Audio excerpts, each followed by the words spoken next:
I just felt like it was the most masturbatory film that he has made, which is impressive in a long career of masturbatory films. That being said, I enjoyed the performances by Brad Pitt and Leonardo DiCaprio so much that I have revisited it just to watch certain scenes. I do like spending time in that movie with those actors. Cultpop!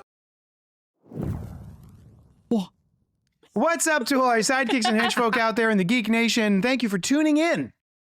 Click, click, click, click, click, click, click. To one of the longest running pop culture and comic book podcasts in the world. Cultpop Podcast Live, episode 115. If you're new here, welcome, first of all. This is a place where we talk about comics and movies and TV, foot fetishes, and all the other things that scratch your dirty, nerdy little itches. It's mostly the foot fetish stuff. I was going to say, like, if those nerdy itches are between your toes, this is going to be your favorite show.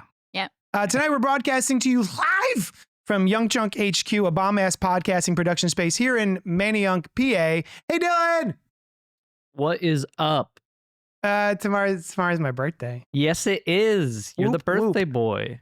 If people out there who are lesser than me because it's not their birthday tomorrow, but they're like, I want to start a podcast, how do they do that with you? Right. Well, even if it's not your birthday, you can still start a podcast. All you got to do is look at the bottom of your screen. There you will see an email. That is my email. And you can contact me, Dylan, at that email. And from there, we can start a podcast. Oh my God. Seems so easy. I mean, it really is. It's not that hard. Should I do a face reveal? Oh yeah. Okay. Yes, Let's slow roll into it. So Slow roll into it. All right. Fans of the show, new fans of the show, young fans of the show, asked me explicitly last week, who's that voice? I was like, that's Dylan, our producer. How come he don't have camera? And so it was me asking. Yeah. So I'm probably, and at the same time, everyone asked. So drum roll. Do a slow fade into it. Dylan, here I am. Yeah. Are you still in the beach? I'm at the beach. Yeah. Nice. I'm remotely producing this podcast from the beach. That's how good he is. Yeah. Pretty freaking good. Services rendered, services delivered. All right. So that's Dylan. I'm your hosty boy, JD of Johnny Destructo's Hero Complex, located at 4327 Main Street, Philadelphia, PA 19127. It's a rad-ass comic shop that caters to rad-ass folks just like yourself. So get in there and buy my stuff. With me tonight is the co-host of your other favorite podcast, Inside the Morgue, Alice. Hi. And also Joel is here. It's pronounced Joel. Oh, Joel. Yeah. No. Yeah. And then you already met Dylan. Blah, blah, you go blah. out of order. It's all good. Hey. Okay. I'm taking this. I'm taking this. So tonight is not, in lieu of a typical episode, tonight we're going to commemorate another successful year of breathing in and out to our host, JD. We're going to have drinks, snacks, talk about what we've been enjoying this week. And then during our main section, we are going to rank all the films of Quentin Tarantino's bracket style. You did that so smooth. Thank you. Yeah. So like March Madness, but with more feet. A gentle reminder before. So this is all Alice, Quentin Tarantino's. And we made a shirt.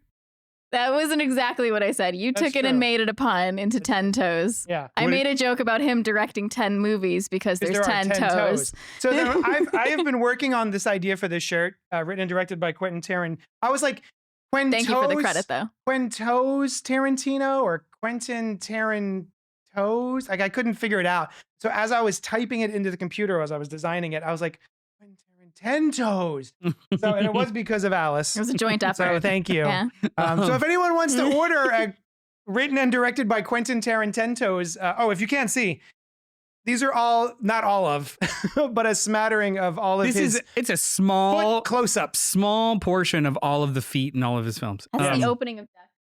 That's right. And it was just like all the credits rolling Jackie with Brown. just feet. Yeah, Jackie we should Brown. identify all these. That's also Death Proof. Yep. Too much. Too many feet in Death Proof. Obviously that one. This is where she's squishing the eyeball betwixt her toes. Fiction, Kill Bill. Yep. Yeah. Anyway, Once Upon a Time in America. I'm sorry, Hollywood. That is in America, though. It is. Once upon a time in the Gulf of America. So some people are already doing it, but I want to give a gentle reminder anyway. Before we get rolling, I want to remind everybody that we are live. So feel free to comment, like, subscribe, hit the bell icon. If you're watching this later, not live, you do that stuff anyway, and we will respond, would help us. and you'll know what's going on. So we love a little back and forth. So pipe up in the chat. Speaking of the chat, we've got a couple really quickly. Christopher St. Saucy, good night. Are you doing just movies he directed or movies he wrote? You know what? We'll talk about the rules when we get to that section. And then your hot takes about Bastards and Jackie Brown. And then True Romance. Dylan coming to us live from the Gulf of America. Ugh. Yeah, around there. Yeah. Yeah, it's actually DR, but whatever. And then you should have done a briefcase opening animation with the. You know what? Oh yeah, we should have. It's a great idea. Tarantino reference. If you want to send us animation and or budget you for animate animation, that, that'd Christopher, be and we will add it to the show. absolutely wonderful, and I appreciate it. But we also have some emails. If you want to email us, send it into cultpopgo@gmail.com. Because we got letters. We got a letter? Oh, we got lots and lots and lots and lots of letters. Why is no one joining me? Wait, This is your birthday. Happy birthday. We'll sing to you tomorrow when it's your jerks. actual birthday. Me? It's been a minute / We? happy We'll be there. birthday. Hey, Cold Poppers, it's your boy, Charles in Chattanooga, a.k.a. Hal2814. Even though I'm not on Twitter anymore, a.k.a. the Green Lantern Tribble, what up, though? I know it's been a minute since I sent an email or been live watching the crew, but that's because of my new schedule. I'm in bed by 7 p.m., but I still try to watch later in the week. Hey. Aw, First awesome. things first, happy birthday, Jadles. Hope you're having a good one. Since I can't watch live, I'll have a few shots in your honor this afternoon. Do it. I hope you're Did working. no one bring me shots? All I right. mean, I guess we I can brought make my it- own we shots. can make it Yeah, it's happen true. very quickly. Second, I really liked Captain America Brave New World, but I too wished they saved the big red reveal out of the trailer, but I understand why. JD, I was digging Friendly Neighborhood Spider-Man. Also, love the new take on the story and characters. Now, as far as the FF movie, from what I've heard, it takes place on a different Earth in a futuristic 60s style, and I think Galactus destroys their Earth and they escaped to the 616 with their Doctor Doom hitchhiking along. And that starts Doomsday and Secret Wars. Well, that's my 2 cents. Again, happy birthday, JD, and until next time, Cold Pop! So thank you so much. Oh, I am delighted that you chose now to write in. As a happy birthday for me. And yeah, that sounds like a great. That's got to be what they're doing with FF, right? I love everyone's love, wanting to guess everything far in advance. I'm trying to avoid that personally, as well as reading it. Yeah. Not because I don't want to be spoiled, just because. I mean, there's only so many things they could do. Might as well just see it when it comes out. Yeah. I wish I could do that. I'm can't. trying. I can't. That Like would with be enjoying Scream? something in a chill way, though. I can't. Right. I can't do That's that. an excellent example, though. Like the last one we saw, Scream 6? whichever. Yeah. 40X Um, experience. How could I forget? It's so Awful. fun. Oh, Oh no, that one was awesome. Yeah, that was- Any other 40 experience I've had has been absolute shit. Mhm. Yeah, but I was it 5 or 6 with you and me, or you were just like, I think blah blah blah, and I'm like, I'm not thinking about it. Like I don't want to try and guess the movie. I'm just Yeah. gonna like try and let it happen. Not because I don't think that's fun. It's just I've been doing that for a while. I'm just gonna like roll with the movie. I've had my predictions about Scream 7 since they were talking about Scream 5. In the chamber, ready to rock. I've had it. And like Coast has heard, I won't say it on the podcast, but Coast has heard me talk about it so many times about Harry's- Nev's the killer. I keep Sure. waiting for Nev to be the killer.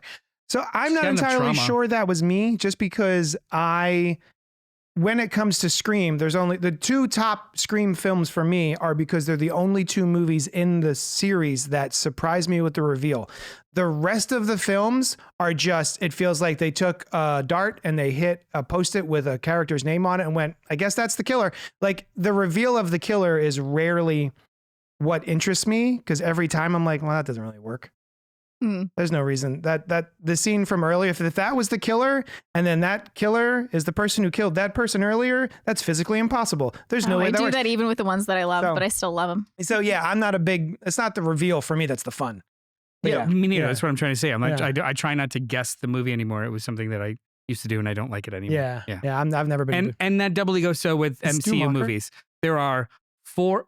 80 years worth of stories that they can mine from, I'm not going to try and spend too much time figuring out how to do it. Because honestly, all that does is set up either best case scenario, I was right. Yeah. Cool. Worst case scenario, I created expectations for myself that didn't exist before. And that's why half of the internet is angry all the time. Yeah, and not an ounce of fucking shade, Hal. It's no, just more I love like, it. I do. it's It's just half more the like- fun of certain series for me. Like Saw, I used to be super into Saw. Yeah. And It's used to be.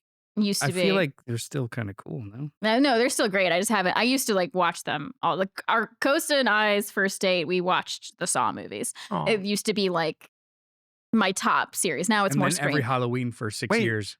Saw used to be above Scream for you? Sure. I didn't realize there Possibly. was such a time. Well, Yeah, I know. You didn't know me saw then. it first. Whoa. Yeah, If you saw yeah. I first, saw yeah. Saw first. Saw. Saw. She seesawed.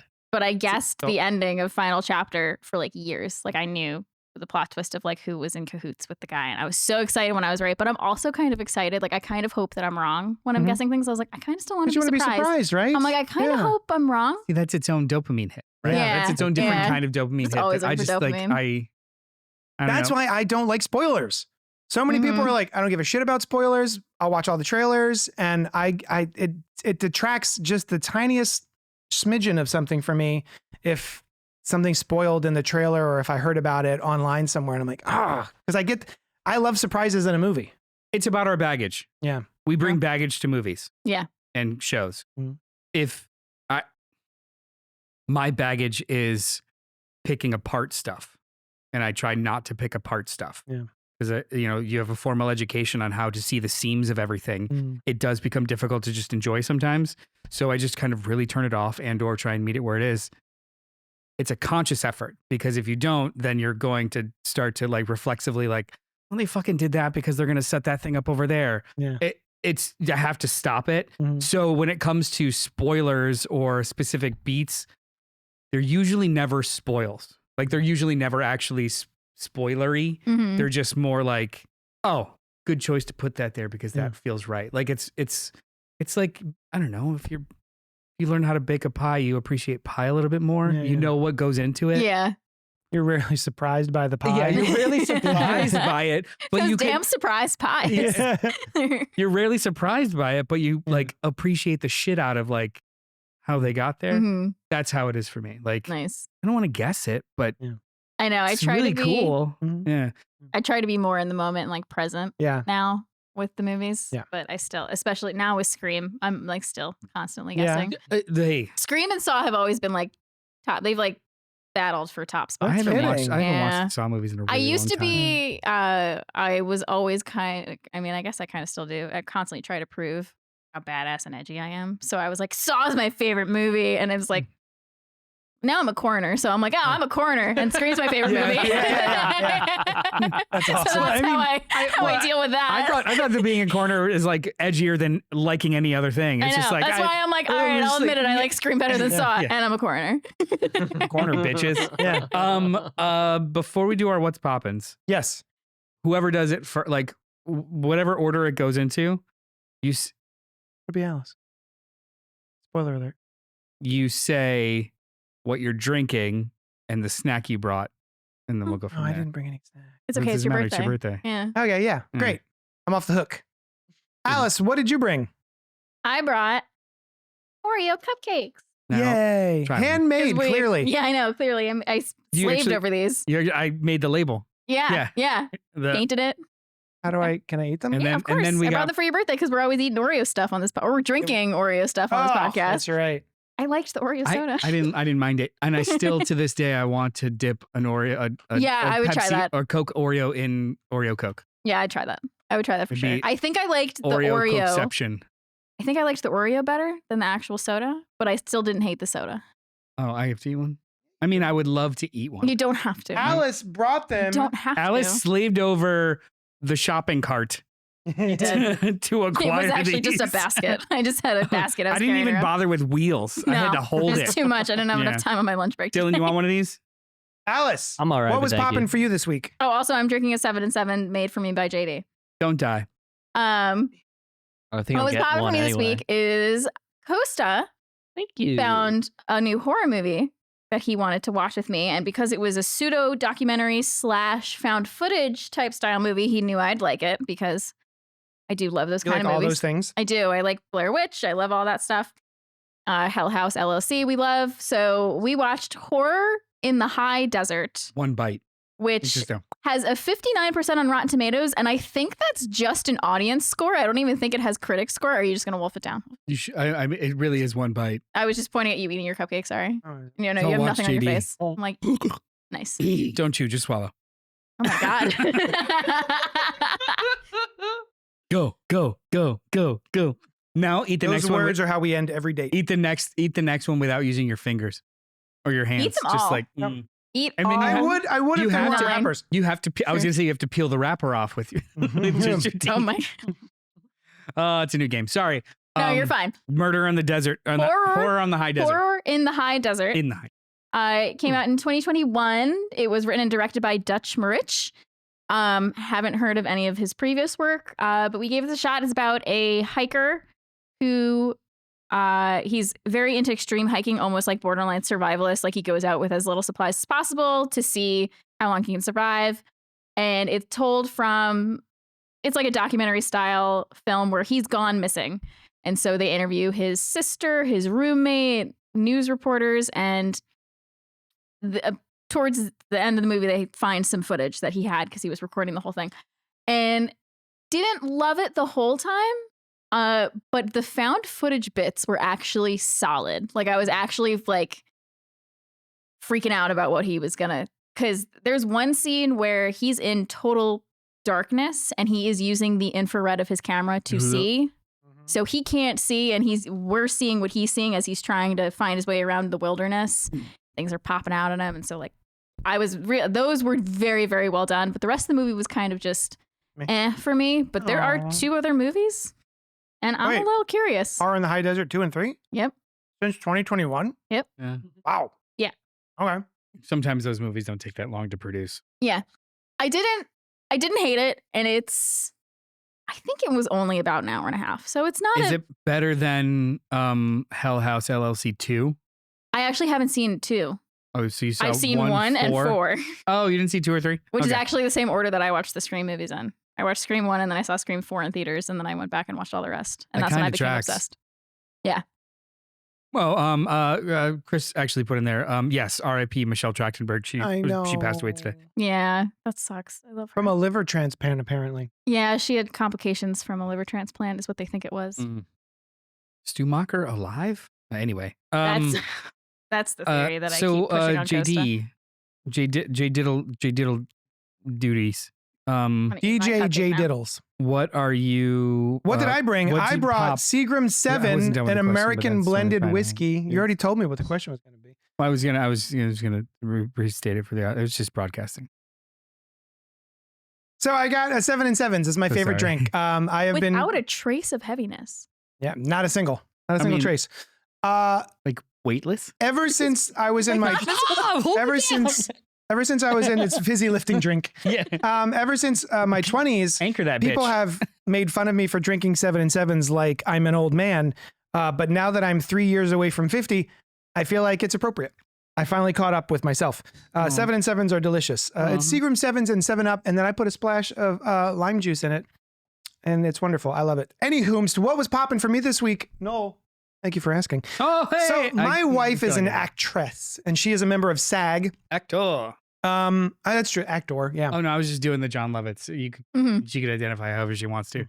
Actor. And the cool thing, though, so every year, being a member of SAG, we have been getting screeners, like DVDs, DVD screeners. They will mail us actual physical media. It's comedian. And some of them, a lot of them are even like Netflix shows, even though everyone has Netflix. I think that's kind of cool. So we have like a stack of DVDs like that. This year, yeah, like stockings. like Bullseye. Like Bullseye in the original Daredevil movie. Oh, my God, with Ben Colin Farrell? Affleck. wait, no, that's not the best part of it when he breaks the glass. And then, God, I love that movie. And then he does this. Yeah, one of Right? them. He's got a stack of them and he does this. And then they still go one at a hang on, time. that strategically makes sense. No. Flood the zone, target hits. Flood the zone. I see. Target hits. Doesn't Show he me also right now. Get some cards. straighten Give me out a cards. paperclip? Someone. Yeah. Yeah, paperclip. I dig that. Yeah. Yeah. Also the peanut. He killed that old lady. Yeah. I don't even. I love that Are movie. we watching that movie We and could- do it? Let's do that. for your Let's just watch Daredevil in real time right now. So the SAG Awards take a happened. shot every time there's and- a Scottish accent. Sushan Irish was actually chosen to be one of the nominators / voters for the SAG Awards this year. These are wonderful, by the way. Your son was trying to steal them from me in the shop, so maybe yeah. save him one. Oh, I So will. she Okay. body checked him to the ground. So These yeah, are- these are for your father. and he just I walked into the shop and he goes, "Yay!" And I thought he was happy to see me, Nope. and he went right for This it. child is Oreos. food motivated. And they were Just in like a food bag, but he motivated. like knew, and I was like, "No, not even most foods, but certainly Oreos. Oreos, Yeah. apples, Oreos.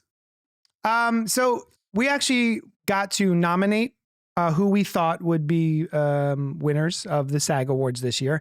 And then we got to vote on the nominations, all digitally. And then we got invited to go to the Philadelphia SAG event, Dope. which is it's like a big buffet style, get all dressed up and go and sit with a bunch of other actors at a table who you don't know and make small talk that's not at all awkward. I believe it's You can fly. rubbing elbows. Oh yes, we did. That's what You they can tell say. I've got a little It's bit of like a, it's an coarse. ouchie from Yeah. too much elbow There's a rubbing. lot my. of there's a Yeah. lot of is dry and Yeah. coarse Sounds calluses from sounds like a rubbing nightmare. elbows. There's a bunch of calloused elbows. just It's funny when they walk in. It's just a bunch of actors doing this. and you can hear them crumbling. oh um, God.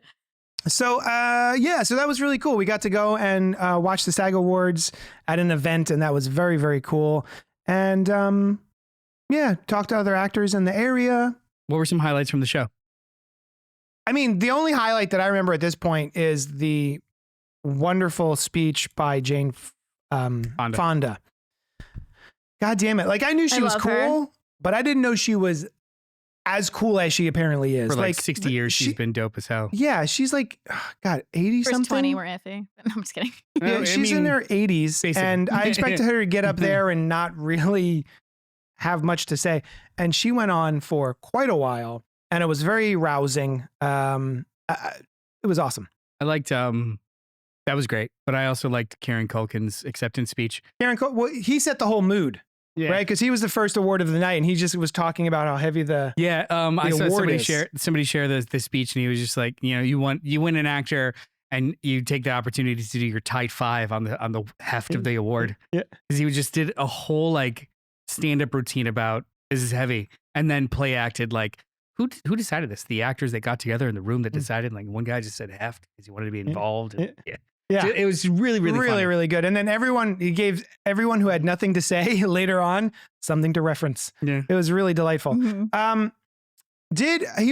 Christopher wants to know, did I nominate Better Man? No, You didn't see it because he hates I haven't seen it. fun. Neither did I. You hate fun? We That's what I heard. I've we been telling you for nominated years. Coleman Domingo for Sing Sing. He did not win. Timothy Chalamet won. Shyamalan. We nominated Demi Moore. She won. Hell yeah. Zoe Saldana won, but we nominated. Ariana Grande. No, we didn't. Danielle Deadweiler from A Piano Lesson. Piano Lesson was one of my all-time favorite movies of the entire year. Mm-hmm. If you get a chance to watch, it's based on a play, a stage production, and then there was also an original movie. I'm sorry, original movie. There was another film made many years ago, and now this is another version that has just been Cool. created this year. It was awesome. Brought me to tears. Kieran Culkin, of course. And we were so excited for anyone who won Shogun, because we felt like Shogun was a really slept on project this year, and it was one of our all-time favorite shows maybe ever. Highly recommend that. I don't think it was slept on. No, it was slept on in our group I of was gonna friends. say- Like nobody else we knew was really watching it except for maybe Yeah, outside of your bubble, it was probably the most Yeah. popular. Was it? Oh, that's good to hear. It is so popular that they're arbitrarily making another season and has won literally every award for limited or dramatic. I'm so happy to hear that. Yeah, it's not slept on. I think it's like one of the biggest things FX has done in the last 10, 15 years. So happy to hear that. Yeah. Yeah, because nobody I know is talking about it. See, I you kept- have good taste. I do. We win. So Anna Sawai, I'm not sure if that's how you say your name, but she was my favorite character in that show. I was very happy that she won. But yeah, it was a really fun event. I had a blast. I wish we would get to do this every year. I love being able to sit at home because there's an app that they give you a login to where all of the movies are on there and you can just watch them on the app Oh, on that's your TV awesome. instead of like having to go to the theaters to see them. So we got to watch Peasants. so many movies You're on part our of the couch. problem. A little bit. A little bit. But so yeah, anyway, that was what was popping for me this week and it was awesome. Hey, Noel. No, what did you yeah. bring? So I'm drinking. Is that Sour Sour Monkey? Monkey? Wonderful. Yeah, after my 7 and 7. I almost brought those. I got more down here. How was your 7 and 7? It was fine. Pretty Oh, good. okay. So I'm not. I only like. No, hang on. I'm apprehensive towards mixed drinks, dependingly, and What is it? sometimes yes. What? What is it about them that makes you apprehensive? They're just like usually they're not never consistently good. It's yeah. crazy when he drinks them. Yeah, brown liquor. It's blah. wild. Crazy. Because I so like crazy. I like longevity. Like I like to pick something and then just like drink it for a while. Mixed drinks, it can go any way, I and see. usually I get drunk too fast or this or can't like. Mm. And then it depends on the mixed drink. But I've never really liked. I only like one kind of whiskey drink, so I'm just like, okay, that sounds. What about a lager drink? Sorry. No. Thank you. Thank you for not yes ending that. But I did. I kept my tradition of making crispy treats of some sorts. Yeah. And the cereal I picked this time was Pops. Get it? Do you guys get it? Colt pop. Wait, do we have also this is pop. You should dunk this in there. Just But they are Crush these 2 cans. Put them in. cereal crispy treats made out of Pops cereal, which are actually pretty good. I'm very excited, and I'm So- gonna chew it directly into the microphone. No, I'm kidding. I'm If gonna you be could- If you could honest. slap, you hate Pops. Yes. Oh, really? I really do. Oh. Well, no. Why I are they did as a Pops? child. I haven't eaten them since because give it a I've go. never liked them as a child. You want a little piece Give of it a mine go, before yeah. you have a whole I mean, if one, you or don't just want wanna it, if you don't like go it, for it. it's not going I'm to gonna hurt go for it. anything. Go for No, it. I'm gonna go for it. Birthday, go It's for my it. birthday. I'm going for Birthday. it. Go Hey, for it. Get a Dylan. little crazy. Dylan, What? you want these pops, bruh? I'll take a pop. Take a pop. Oh no, You're you don't drunk. go. You don't go. You My feet- because we need to see. My we need feet to are see drunk. how Oh. you like it, if at all.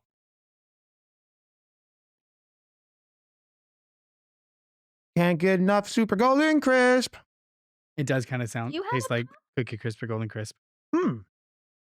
It's not super sweet, but it's sweet. Like it's almost more buttery than Hmm. I love this. it's like it was. It's I hate to use this word, Do it. but it's more subtle than I thought it would be. Wow. Very subtle. Yeah. Also, what Like I- kettle corn kind of subtle, Mm. not shut up. what. I want to tell the people that what I respect the most about Noel's crispy treats is that he doesn't put too much marshmallow in them. Every time I have crispy treats anywhere else but when Noel makes them, so much marshmallow. That's how you get ants. I kind of don't. I don't want to. This was on the floor. Can I have I'm a fresh sorry. one? Was another one? Can I have a freshie? No, you're gonna eat the floor one. Yeah, You're gonna eat the like floor it. one, you son of so As I was complimenting him, by the way. that's how I take compliments. It's him getting a little crazy because of his Aggression. mixed drink. Yeah, because I had a drink and a beer. Oh, true. So the other I make options, and crumbs everywhere. some cereal was on sale. The other options were, I picked up glazed donut, Frosted Flakes, and glazed donut, Apple Jacks. I How opened is that? because I was like, oh my god, this might be delicious. I opened it up, and the waft of chemical nasty smell was so fucking pungent that I was like, I'm not going to do this. I can't do this. Give them to me. I'll eat them. I tried them. I'll Like try they it. taste okay, but the smell is horrific. Absolutely horrific. It Interesting. smells like Mm. nail polish without the alcohol smell. You know, like nail polish has a smell and then Yeah. alcohol-y. I know what I mean. Forget the alcohol after. It's just nail polish. These are really subtle. right. All right, just Pretty go. good, right? Yeah. And it did remind me of kettle corn in a weird way. Mhm. Yeah.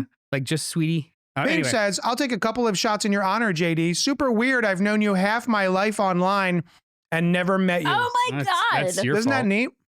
That's on you. Oh, my what you been up to? What have you been doing besides making these delicious treats? My what's it been popping? Sorry. A couple years ago, pre-pandemic, probably like 2019. Probably like 2019. My wife and I used to always every February we would try and make a trip to New York to see a show on Broadway. And we would alternate between play and musical and play and musical. I one love year, that. Isn't that cute? That's it super kind of cute. stopped, but we're gonna do it again this year. Pandemic. Yeah, pandemic. Yeah, but still, it's adorable. So 1 year, I have a crush. Let's not undersell what this is. Oh, is it Sarah Bareilles? I'm in love with Sarah Bareilles.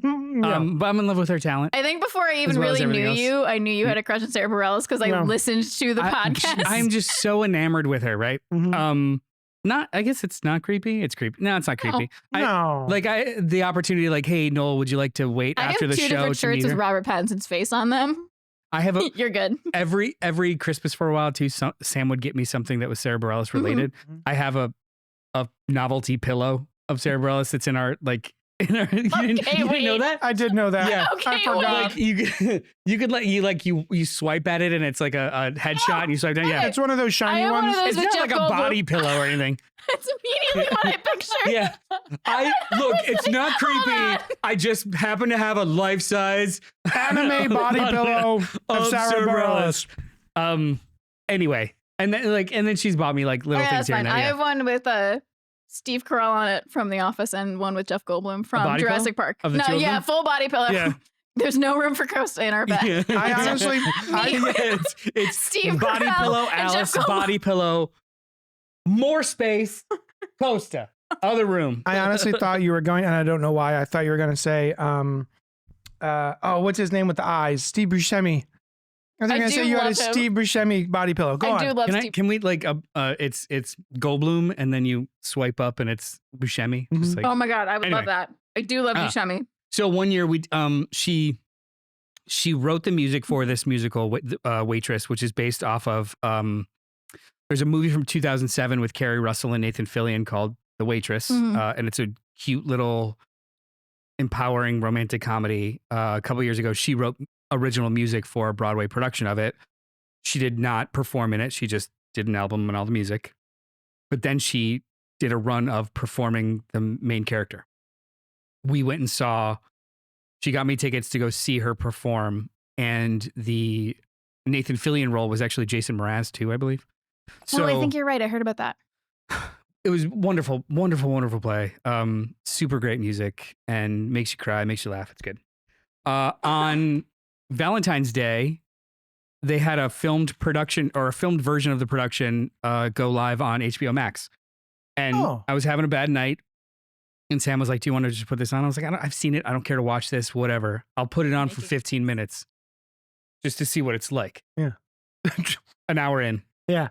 I was just grinning and like getting all emotional and sad. It's beautiful. It's a wonderful story about a small town waitress who unfortunately becomes pregnant by her abusive husband.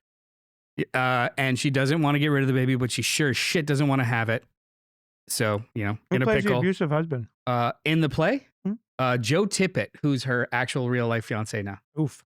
I mean, Oof. acting. Yeah. I don't know how that works. Meanwhile, my wife voted him SAG, and she's yeah. No. Yeah. It was just it's and then she she has an affair with her gynecologist. Oh, Yeah.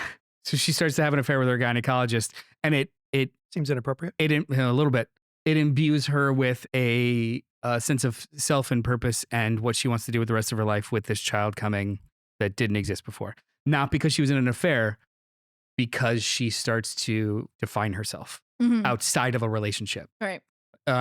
Because she's been with this guy since she was a teenager. But the storytelling crux is in the diner that she waits at with her friends.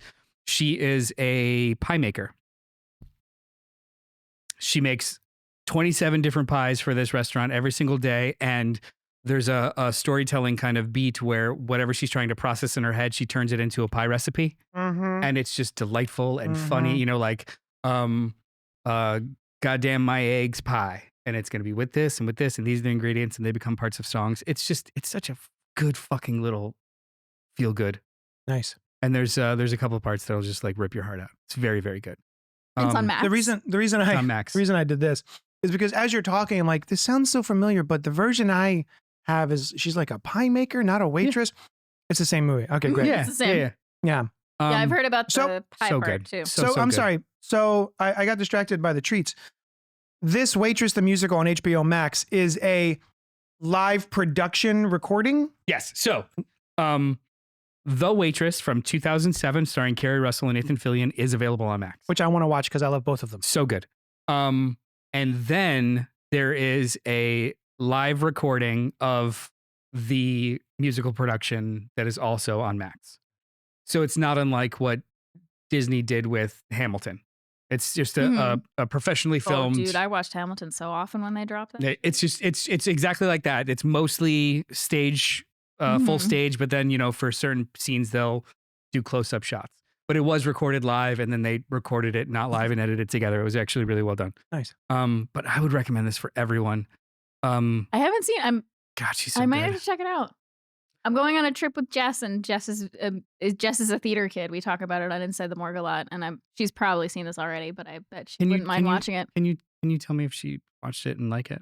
I Yeah. want to talk to somebody else other than my wife about You know how what? I'm great gonna this text her right musical now. is. Text her right now. I'm gonna text her right now. Text her right now and And find then out. read a I'm gonna text response her on right that. now. Yeah, I will. So Pink jumped in the chat. Sarah Bareilles is a legit talented mastercraft artist versus a manufactured pop star. Same for Michelle Branch. Preach. Which one is Michelle Branch? Which song? 1,000 Miles. I'm not I would gonna walk sing 1,000 miles. No, that's 500 miles, and I'm not going to sing. Dang it. Sarah, Michelle Branch. Carl, Sarah Bareilles is for everyone. Says Sarah Bareilles hi. is for the people. Carl says hi, everyone. Hi, Carl. Carl. Sorry, Carl. We do that to you every time. I love it. Anyway, Waitress the Musical. Please watch it, and we're going to find out if it's worth it. If everyone should, from Jess from Inside the Morgue. Hold on a second. I just texted Before her. we move on, I told her, I was like, Yeah. hi, I'm live on Cultpop. We're talking about Waitress. Have you seen it? it's my birthday, so I get to ask a question. It's my birthday, And I'll ask a question if I want to. Your biggest crush is... I guess it's Sarah Bareilles. Sarah Yeah. Bareilles. My biggest crush? Mhm. Ooh. I mean, I would probably say consistently it's been Robert Pattinson. Yeah, really? I get it. Gerard Way from My Chemical Romance I get is that too. super up there for me, but I don't have any shirts with his face on them. Wait, but which album Gerard or non-album Gerard? 3 Cheers for Sweet Revenge, specifically the Helena music video. So emo, Him in the rain like, carrying the casket super on his emo shoulder. Gerard. Goth Kid Gerard. Yeah, goth kid Gerard. Yeah. Right on. Good. What about I you? am super into like the goth emo look to the point where Kos and I are going to see My Chemical Romance in August, and nice. he made a comment about how he might paint his nails, and I'm like, can you actually though? Yeah, like, can this not be hey, a joke? let's Costa, try I it out have- now. Costa, Can if you you don't want not to paint joke your about nails, this you and can get actually a doing? brand called Color Street, and those are stickies. You can just, they're like nail color that you just stick on your nails, and they actually last for like 2 weeks. They're pretty great. But then in the same goth emo look, that's why I knew Robert Pattinson was going to be great in the Batman. But when the trailer dropped and you saw the like smeared black eye look, I was like, oh, I'm so into this. I was like, this is going to be amazing. Yeah. Let's fucking Let's go. What about you? I don't have an answer for that question. Everyone that asks a question you- that pointed has an answer. I don't. I've been sitting here this whole time being like, who's mine? Well, It used to be, at one point it was Amy Adams. Amy Adams is beautiful. I love Amy Adams. At another point, it would have been, oh gosh, the lead singer of, I forgot her name. She was married to Josh Hummel from Queens of the Stone Age. She was married to Tim Armstrong from Rancid. I'm blanking. Cool. I'm blanking. I mean, she had her it own hasn't. band. What It was her hasn't always band? been Sarah Bareilles. It's just like she's been the most consistent because it's like Tori Amos Mm. in the past. You know who I had a crush on that I probably that's interesting now? Allison Mack from Smallville. The one who Oh, started a sex Nexium? cult. Oh yeah, yeah. She started a sex cult? Tell us She didn't more, start it, Noel. but she was up there. That's true. She didn't start She it. didn't Chloe start it. Sullivan was my favorite character Yeah. on that show, and just cute as a button. And I thought Clark was an idiot for not being in love with Chloe Sullivan. I agree. And just she's so charming. Yeah. And then she started a sex. Well, she heavily She participated. heavily. She branded other women. Jess says she actually hasn't seen Waitress. Can we watch it? I'm saying no You know one what? wants to I'm gonna watch say. it. I'm gonna say right now. Farts. Bell. Kristen Bell. My cat. Oh, Chris. Oh yeah, sure. Kristen Bell. Also, think my she's cat's my named current- Belle, so that's yeah. cool. Because I've been watching. What was her show? The Veronica Mars. Yeah, she Oh, is yeah. really cute. Kristen Bell is amazing. Kristen Bell's fantastic. You know who else? Also, is her new just show is great. gorgeous? Who? Kate Siegel, who's in all the Mike Flanagan stuff. Oh, yeah. Who's his Katie wife. Yeah, his Siegel, wife. yeah, Oh she's my awesome. god, she's Yeah. stunning. Anyway. Oh, so show. Christopher Goodnight. Noel, I want to see you be brave. Just let the world. Allison Mack was very crush worthy. Hell yeah, man. I will say that I loved her at first, but after a while, I felt like the writers were making her too cutesy by half with like all of her dialogue and stuff was getting a little bit too much. I was talking with somebody at book club, Josh, at book club about like the CW shows, and I was like, hot take. All 10 seasons of Smallville clears every single CW show in consistency. It really does. I've watched all of them in their entirety, and Smallville knows exactly what it is, and it maintains that forever. now I hate watched that show. I'm too Pink embarrassed. says, I'm too embarrassed about my male celeb crush. It's classified. Pink. What will it take for you to confess? How many shots? Is it DJ Qualls? Is it? I'll shoot this right now. Oh, is it DJ Khaled? Is it? Which DJ is it? Is it DJ? Embarrassing Oh, in you know what what? way? Is it DJ It's- Steve Aoki? Is It's it Donald DJ? Trump. That's why I'm That's an asking. embarrassing male Is crush. it DJ T? Yeah, DJ Trump. Donald J. Trump. DJ T. Hey, that was Oh. that was a really good joke. Ah, Why are we drinking this straight? how do I? like, I need because so- I'm out of. Okay, there we go. So if we're we can share it. Never mind. go I was gonna say. If we're are we good on that? Should we move on? Let's move on to Let's the move on. main bit of our show. All right. So here are the rules. So we've done brackets on this show before. Is it Limp Is it Bizkit? Limp Bizkit? Her Is it crush Fred is on Durst? the entirety of Limp Bizkit. That's my fiance being very funny in the chat. It's an action star. It's an action star. Sylvester Vin Stallone. Diesel. Is it Vin Diesel? I mean, honestly, No, don't blame He me. is so cringe. Who's though. the fall guy? Oh, Ryan Gosling. Is it Ryan No Gosling? one That's should not ever be embarrassing. embarrassed about Ryan Gosling. I imagine though, if Pink had a crush on Ryan Gosling, she would be embarrassed about it Why? because it's Ryan Gosling. Yeah, but he's so Because it's charming. kind of basic, or I mean, he's. Tom Selleck. Tom Selleck, Tommy What? Cruise. I was That's- just throwing things. I think it's Tom Yes, Cruise. I love you. you You're know what? If funny. it's Tom Cruise, that would be kind of cringy. Yeah. That's really, Can I have a crush on Harrison Ford and I wanted to be my dad? I feel Is like that- so. There's Crush, a lot to you know unpack what? there. Hang on. Crush doesn't have to be sexual. I mean, Crush could right. just be I have a crush on Harrison Ford. Well, they used to call them man crushes, but you could just have a Fuck it. crush. Just crush. Fuck it, I'm crushing. Dad crush. Yeah. A dad Also- crush. Yeah. I dad actually, I crush. think there's Also, probably Anna a series Sawai. of porn movies probably called Dad Crush. Definitely. Maybe. Anna I'll look into Sawai it. on Oh, it's Jason Statham. That's not bad. Oh, That's that's, not not bad. embarrassing. Don't. I be mean that embarrassed. accent. Come on. Yeah. And Cool. anybody I don't that blame has you at seen all. the first Transporter movie with the Mm. bicycle and oil fights? Snatch. Snatch. Yeah. Snatch. Get out of here. Get out of here. I wouldn't be ashamed Handsome of that. man. Cut it out. Oh, it's sexual. Oh, period. It's sexual. Oh, period. It's sexual. Dolph Get it. Lundgren. Respect. Speaking of sexual, so tonight's main event, we are ranking all of the films of Quentin Tarantino's. We have collected the films of QT has either directed and or credited as writer. Story by and uncredited work is not included. Like Toy Story. What? No, Oh, that's it's Joss Whedon. Yeah. Oh my No, god. like- Listen, Like The you're Rock. drunk. Like The Rock. We've also you included meant the two actor. short films of his that have been air quotes released. And by that I mean they were included with other larger bodies of work. The competition is single elimination. The films have been randomly seeded, and each matchup winner will move on to the next round, ever closer to winning the title of Best Movie by Quentin Tarantino. And this is an official competition. It has been accredited by the, I don't know, Commission of Bracketed Dumb Butt Stuff. It's true. It Whatever. happens. I'm Um, so excited. I love when we do brackets. I love a bracket. So we're going to shuffle the seeds. Yuki. Wait, Marissa Tomei. you have to do your predictions first. Solid Marissa crush. Tomei. Same. Yeah. Solid I'm going to be crush. shouting out crushes all night. Marissa Tomei. So, Rihanna. oh my God. I know, right? Dylan has reminded us Beyonce? that we need to write down what our predictions Oh, for the yeah. movie Oh, first, and That's why this is here. Wait. not share them with each other. So this isn't But- our top pick. It's who we think is going to win. Right. However you want to do it. The movie we think is going to win. Here, if you need reminder of the movies included, I'm just going to go ahead and keep rolling. Carl's just personal messaged me happy birthday. JD. Aw. Thank you, Carl. Okay, I got mine. Oh, do you want to? Don't look at mine. I will Cheater. fucking hide it. No. Emma Corrin is a good one. Emma Christopher. Stone. Emma Stone is another good one. Oh, Emma Watson too. Wait, which one's Emma Watson? Hermione and Belle, Beauty and the Beast. She's pretty. I remember when she was in that movie Superbad, and I was like, "Who's that one with the man voice?"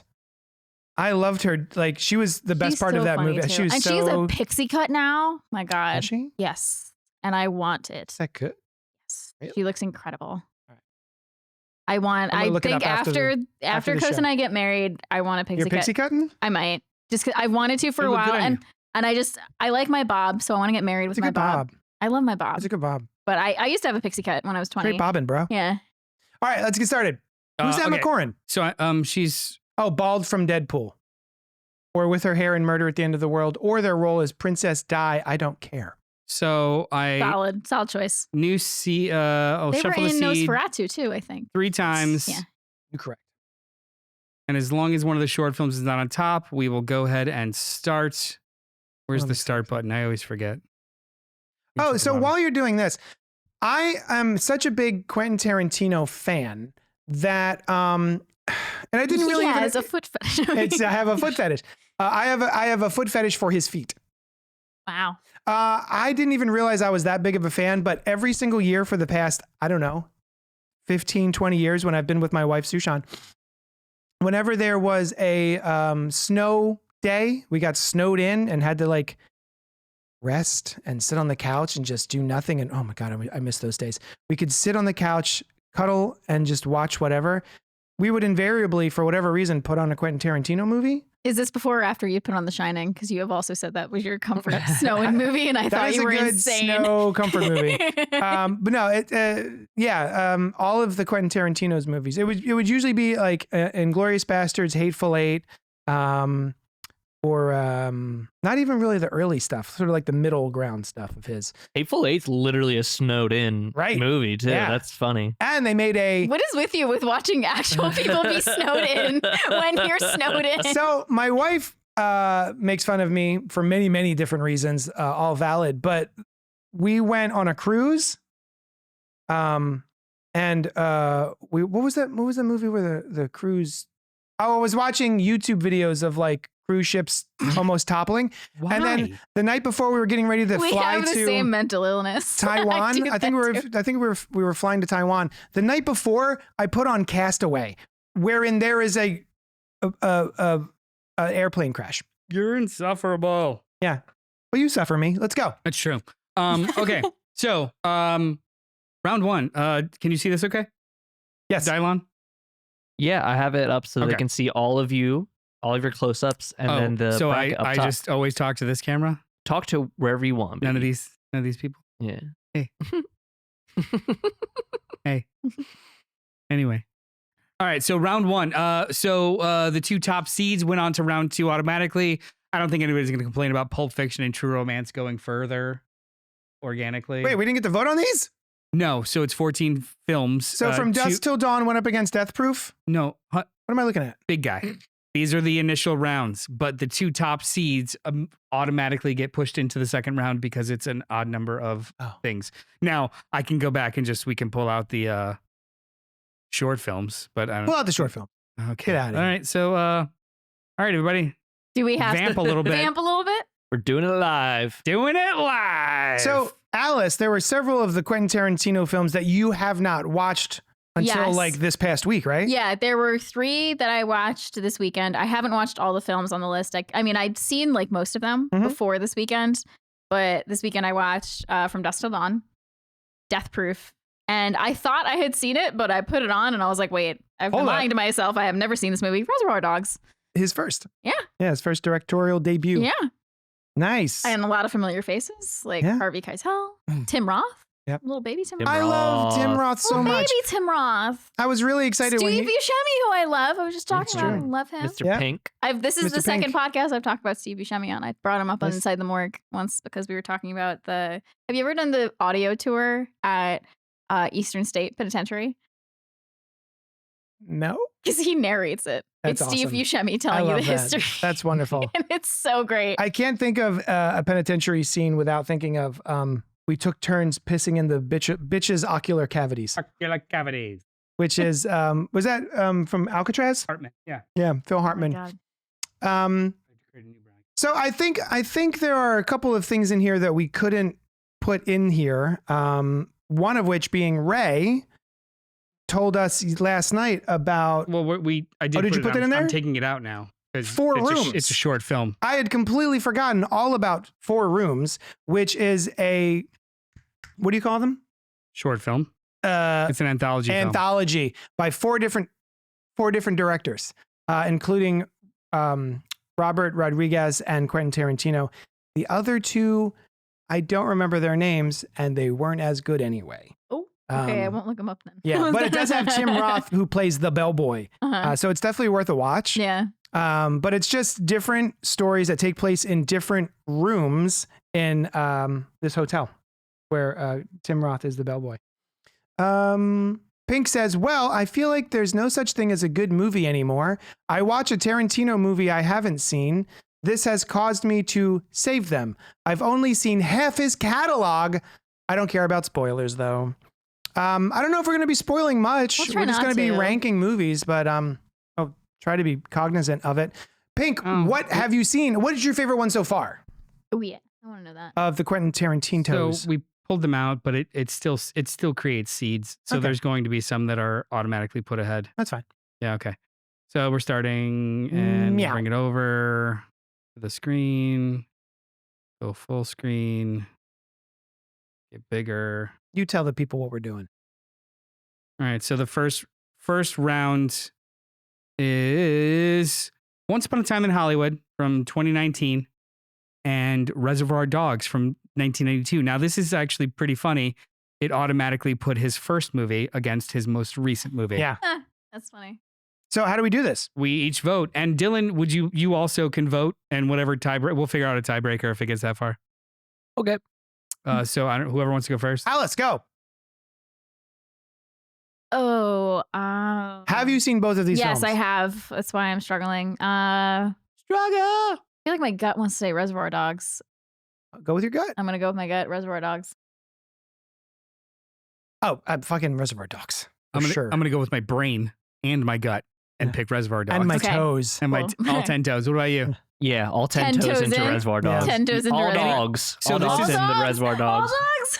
That was good. So this is going to be the last time we talk about Once Upon a Time in Hollywood. Anybody wanted to give some hot takes about I this? do. bitch? I went and saw this movie. I was very excited about it. And the one thing that I really appreciate about Quentin Tarantino is there are times when he really makes going to a movie theater an event. And I know that Hateful Eight That was an event. Yeah. was an event. This one, not so much. But there have been times where he has. And I went to go see this in the theater, the original, Stared at the theater. the first run. I didn't go inside. I just looked at the theater for 2.5 hours. The marquee just did it for me. And then I went inside and I watched it and I was disappointed. I just felt like it was the most masturbatory film that he has made, which is impressive in a long career of masturbatory films.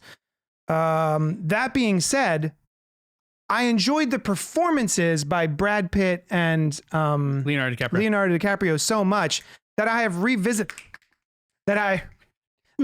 revisited it just to watch certain scenes. I do like spending time in that movie with those actors, especially the scene where he has the scene with the little girl on the set and kills it. I just love that scene. I've watched that scene multiple times.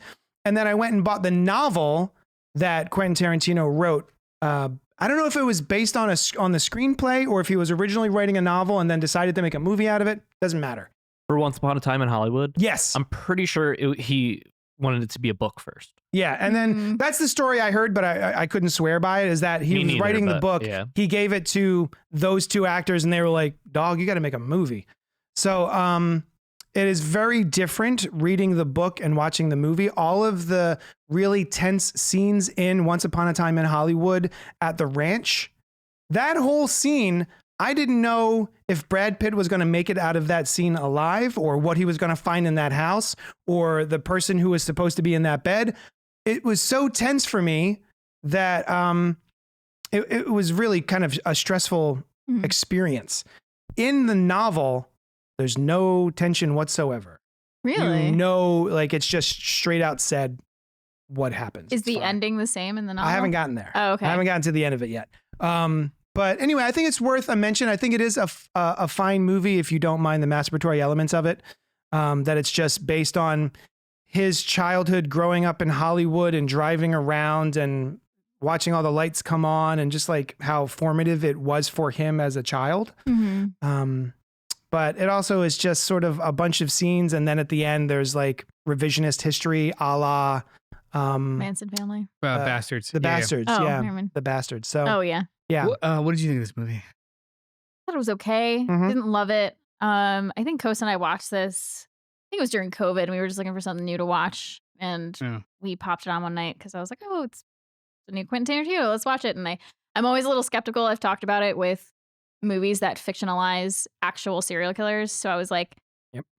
a little cautious of that element. I didn't hate it. I didn't like hate how he took the story. Mhm. But yeah, it wasn't I did like the performances were great. I Mhm. thought Margot Robbie was fantastic. I thought she was very charming. I loved her. Yeah, there was that whole Bruce Lee part. Yo, that was so weird. That I'm was- still that's- kind of I was weirded out by literally that scene. Talking to Costa about it, and we were talking. Why would you do He that? brought up Once Upon a Time in Hollywood when I was talking about doing this bracket, and I'm like, that whole thing with Bruce Lee, just like, why was that there? So disrespectful and strange. Yeah. Like, I don't know why you would even include that. Yeah, it was really, really odd to me, Yeah. and it just I don't know. It just a lot of the same things you said just seemed like masturbatory, and I was like, all Yeah. right, not my favorite. I'm glad I watched it. Like, I'm not mad Yeah. that I sat down and watched it, but I probably won't watch it again. It is it is worth watching if only for the Brad Pitt scene at the end where he is. Yeah, that stuff. Yeah, Yeah. yeah. With the can of dog food and Yeah. the break in. Yeah. I love that scene, and he's so perfect in it. Mm-hmm. Yeah, and also poor Mickey Madison. Is that her name? Mickey Madison. Mikey. Mikey Madison. Set Wait, I forgot that was her. engulfed in flames in 2 movies. That's right. This poor woman. Yeah. Sorry. She that's- does it so well, though. Yeah. Yeah, you guys all said it all. It's less a movie and more just like a bunch of Vibes? vignettes. Yeah. That barely connect to each other. Mm. Yeah. It's fine. I think it's like masterfully done fluff. Yeah, Yeah. it's I well. didn't- That's right. I Because it didn't was like care. well done. Yeah, but- like it. There's other movies that'll be on this list where I was actually emotionally invested. With Once Upon a Time in Hollywood, it was just like, that's nice. Good. Bye. Yeah, I wasn't emotionally invested in this movie. Yeah, it Good was one. like, it was fine. It was Yeah. just really well done. Mm. Trash. It was like, yeah, I agree. Yeah. I mean, trash is good, right? Garbage. Trash is Yeah. good, Trash is fun. but trash is more fun. I don't know if this was fun. It was just like, I see what you're doing. Okay. Mm. And then there's another 2 hours. And then Yeah. there's so much more. Yeah. But I mean, even his worst is usually pretty well done. Yeah, So, you can't really He's fight no that. slouch. Yeah. So Reservoir Dogs moves on to round 2. Next matchup. Oh, man. Inglorious Bastards Oof. versus Django Unchained. I'll start this. Django Unchained is, I think, his best movie in the last 10 years. It is a stirring, harrowing, focused tragedy that is just so satisfying. Whereas I think a lot of his other movies are more a bunch of short films stitched together. I love this movie. I think every single performance is strong as hell. The aesthetic is so on point, it hurts. I love Django Unchained. And I love Inglourious Bastards, but I just think Django is a much more refined hit of a movie. Okay. Personally. But I feel like it's not going to win. Glorious Bastards. There you go. One, I haven't seen Django, but I just freaking love Inglourious Bastards. Coast and I quote this weekly with like I speak the third best Italian. You don't speak any Italian. That's what I said. Third best. Yep. Like we'll quote that constantly. I don't know. Yes, I thought it was so well done. I just had so much fun watching this movie, and I feel this might just be me when I'm watching a Quentin Tarantino movie. Sometimes I'm just like in that headspace, like, okay, this is a Quentin Tarantino movie. But this one, I was just like, I'm just having so much fun watching this movie. Yeah, it was a good time, and it was tense in some parts. I just love it. Samesy. Dylan. You don't want to pick. Oh yeah, you're gonna be I know exactly what I'm going for. Oh, I'm gonna say this is hard. This was a hard matchup. Yep. I think I'm gonna go Bastards as well. Okay. So he you already went for me. He already knew what I was going to pick. He went 3. So, as much as fucking I idiot. love Django Unchained, and as much as I love, what is the actor's name? Jamie Foxx? Nope. Christoph Waltz. In that movie, both of them actually. Christoph Waltz is great in Inglourious Bastards too, though. Right.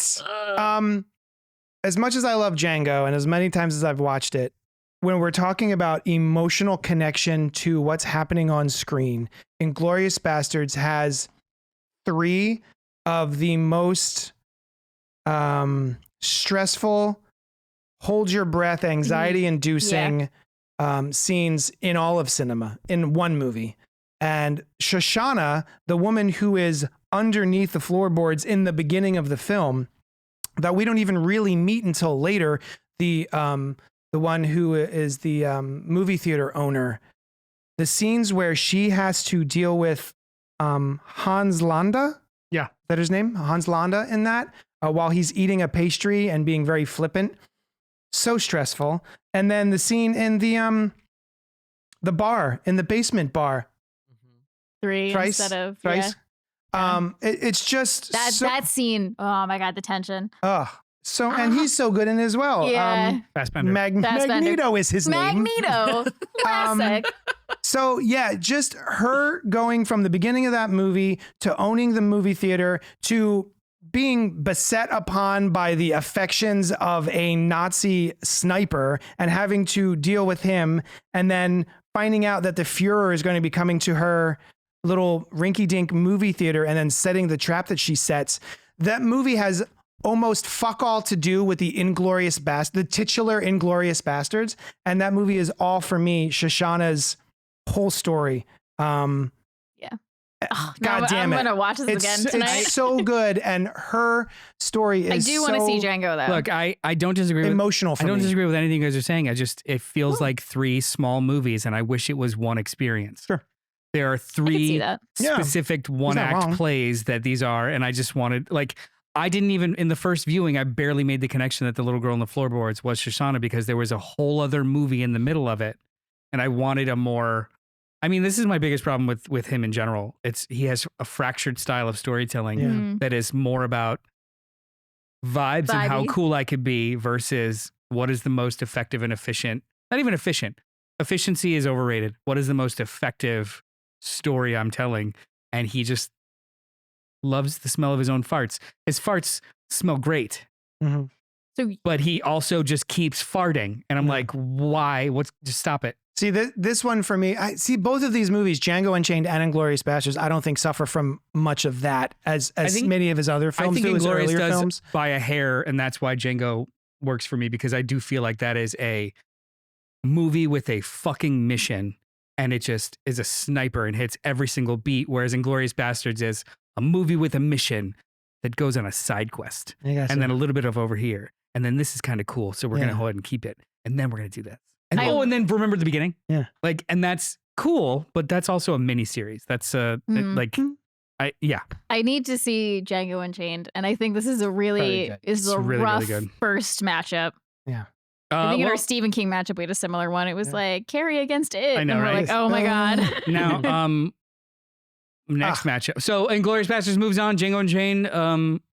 Such a good movie. I'm upset need that to see it. There are no gone so quick. There are no bad movies here. The nature of a bracket. Yeah. True. Jackie Brown, 1997. 1997 versus Death Proof, 2007. Now, for anyone who doesn't know, Death Proof is the second part of a 2-part Grindhouse movie theater experience, like I was mentioning earlier. One of my all-time favorite movie theater experiences was going to see Grindhouse in 2007, which was 2 movies by 2 different directors. And in the middle were a bunch of fake movie trailers by famous directors. I didn't know Death Proof was one of these. Yes. Yes, that was the second. Yeah, so which go ahead. No, I was just going to say, it is the second one. I feel like, even from my very first theater experience going to see that movie, Death Proof should have been the first movie, and they should have ended with Planet Terror. Because you get an escalation as opposed to a dead fucking stop. Vibes wise, because Robert Rodriguez's Planet Terror is such a bonkers balls to the wall, balls dropping off of your body. It's at a 14. Yeah, that literally happens in the movie. Someone, I think is it a jar of testicles too. Die Hard. His name's Die Hard. Yeah, Die Hard's testicles. Die Hard Willis. He's got a testicle. Yeah, he collects Classic. testicles from his villains. So good. So that is like an experience that only we had, because in every single way that these films have been presented in every other fucking media have been separate. Yep. So they are separate movies. They don't even have the fucking previews available in context. So I hate that. It's over. It's over. I feel like I have a DVD set of that. Am I crazy? I thought I have like a Grindhouse DVD set. They are presented separately. They are 2 separate movies in their own cases and their own special features. Maybe you bought them together in a cardboard slipcase, but they have never been presented the way that they were presented in theaters, period. That sucks. Go on. Anyway. Same like Kill Bill. I wish they would do the whole bloody affair, even though it was never presented that way.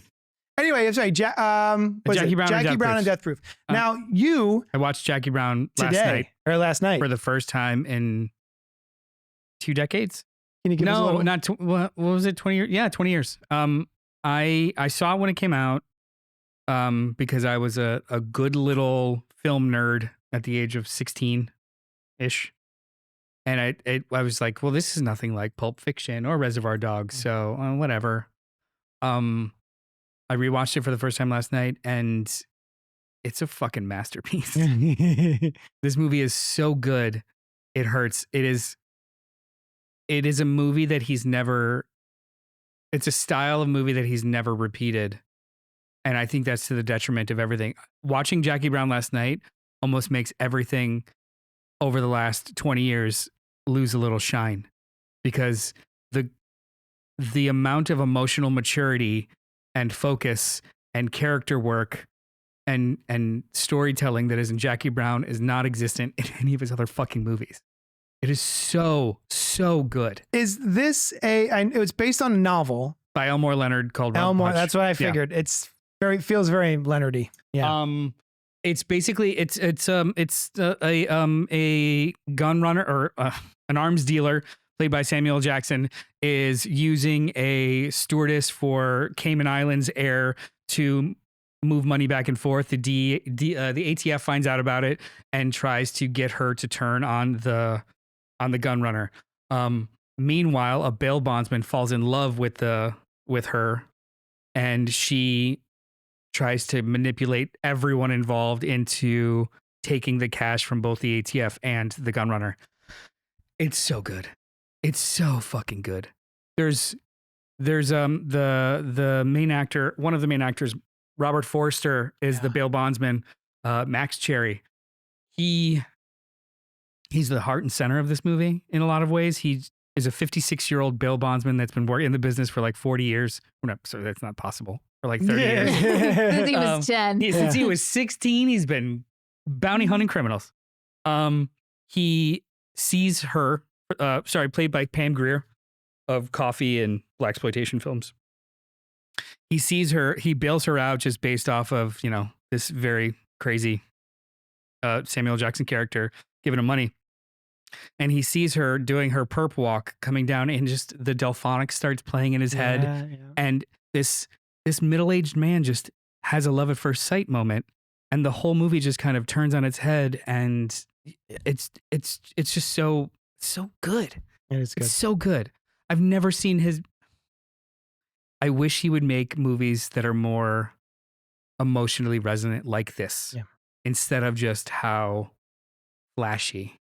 Because he makes very flashy movies that are almost more involved with storytelling tricks than storytelling. Yeah. And this was just pure storytelling, and I fucking loved every second of it. Sam and I were just cackling at how good it was. And I feel like Sam liked it too? Yeah. Nice. She didn't want to watch it, and she just got pulled in. And there are like some Tarantino tricks in there too. Like during the main heist at the end, we will do like out of time type stuff where like, oh, you're seeing from her perspective, and then the time tells you that it was actually 15 minutes ago, and you see it from another person's perspective. And there's a couple of really hard shocks in the movie. Yeah. Oof. That are unsettling. Parking lot. Yeah, that are very unsettling. And they because the movie you're watching does not invite this. Whereas when I'm watching Inglourious Bastards or Django Unchained, I know fucked up shit's going to happen. It's going to be, whereas this is just violence. Yeah. I loved every second of it. It I was love that. so I'm incredibly glad. I'm good. glad. And I am going to vote for Jackie Brown. It'd be really funny if you voted for Death Proof after all.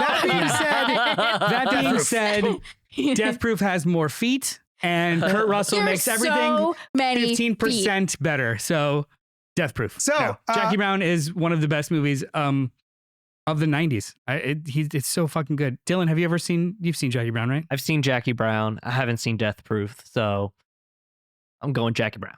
All right. Again, it would have been really funny if you went for Death Proof. No? Maybe? You go. You vote whatever you want. I have only seen one of these movies, and it's unfortunately Death Proof. Yeah. No, Wait, did you not- you didn't I like didn't Death say I Proof? was voting for it. Hold on. You didn't like Death Proof? Death Proof is really fun. I didn't hate it. I had fun watching Death Proof. There's so many feet. So many feet. Death Proof is a So really many good feet. example, though, of probably one of the earlier times he did like, I don't have like a full movie in me. But Yeah. I got two little ones Yeah. that aren't connected whatsoever. Yeah. But maybe just the killer. Yeah. Like That's it's exactly two short flicks. what it felt like to me. And I didn't hate it. I had a fun time watching it, Mm. besides the feet. You have a problem with it. What's wrong with feet? Hate them. She said hate them. If I could chew off my own feet, I would. My mom hates feet too. I'm like, so my dad and I have very, very similar taste in movies. We talk about movies a lot, and he has been telling me I need to watch Jackie Brown for so long. Would you like to borrow it? I would. I literally would actually. Yeah. I physically bought it Move. because I was But like, I need feel to like- have this. Night. I Move. feel like Night. I There are want to only vote so for many Jackie nights Brown, we even though I've have never other seen things it. to But actually watch. Damn it. Stop it. I want to watch New Moon. yes, Sorry, we can't watch Jackie Brown. We've got to watch I New got Moon. him. Watch Jackie Brown on my own fucking time. If we're going to come together, it's going to be for Twilight. Yeah. Ah! Anyway, sorry. Are there other people in this The building? only movie Angry I Not come, anymore. the only movie I come with friends for is New Moon. You come with friends? Yeah. So, I Death don't. Proof. Okay, so per the rules of the bracket, I haven't. Can I vote for a movie I You haven't? vote for whatever you How want. are we going to vote for Have a movie you haven't seen? Well, Just Brian did because it he all the convinced time. you? No, Brian did it all the 'cause time. I've been- I can make a super case for Death Proof too, because I actually think it's a wonderful movie. I wanted to watch Jackie Brown, but it's a long movie and I didn't have time to It's- watch it. Yeah. I started it at 8, thinking It's like 2.5 hours, right? 2.5 hours. Yeah. I But didn't have time. I was like so fucking into it, and I was like, oh shit, it's already 10:30. Let me just pause. It's like another 40 minutes left, and I was like, fuck. Mm. So good though. All right, all right. Just because I've seen one of these two movies, I'm going to say Death Proof because I did have fun watching it. Right on. But I'm dying to see Jackie Brown. Hey, I'm none of- sorry, Dad, if you're watching. No matter what I know happens Jackie in this Brown's bracket, fantastic. it's not legally binding. Yeah.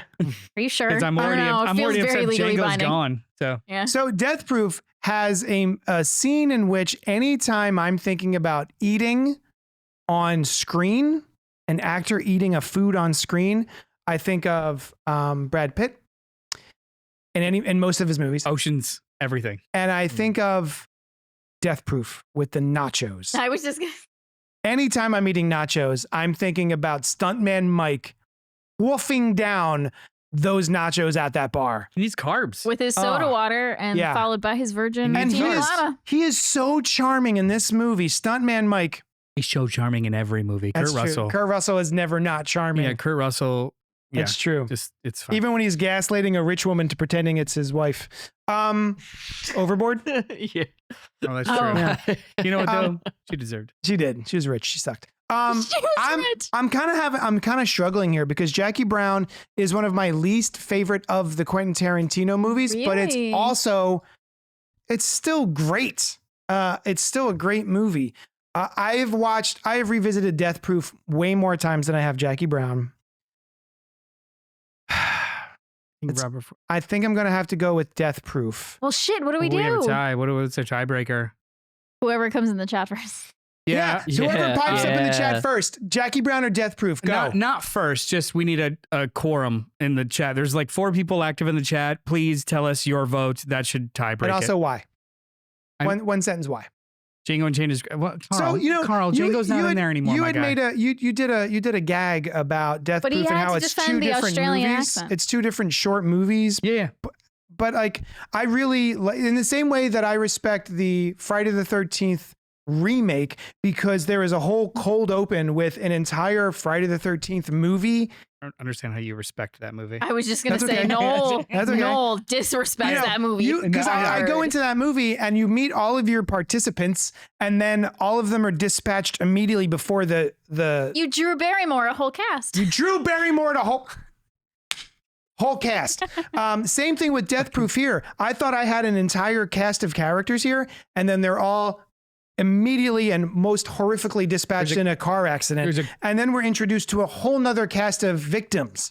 And I really kind of like that type of movie when that happens. There's a couple of different ways to answer that question as to why I don't think that I they didn't are. ask one, but go on.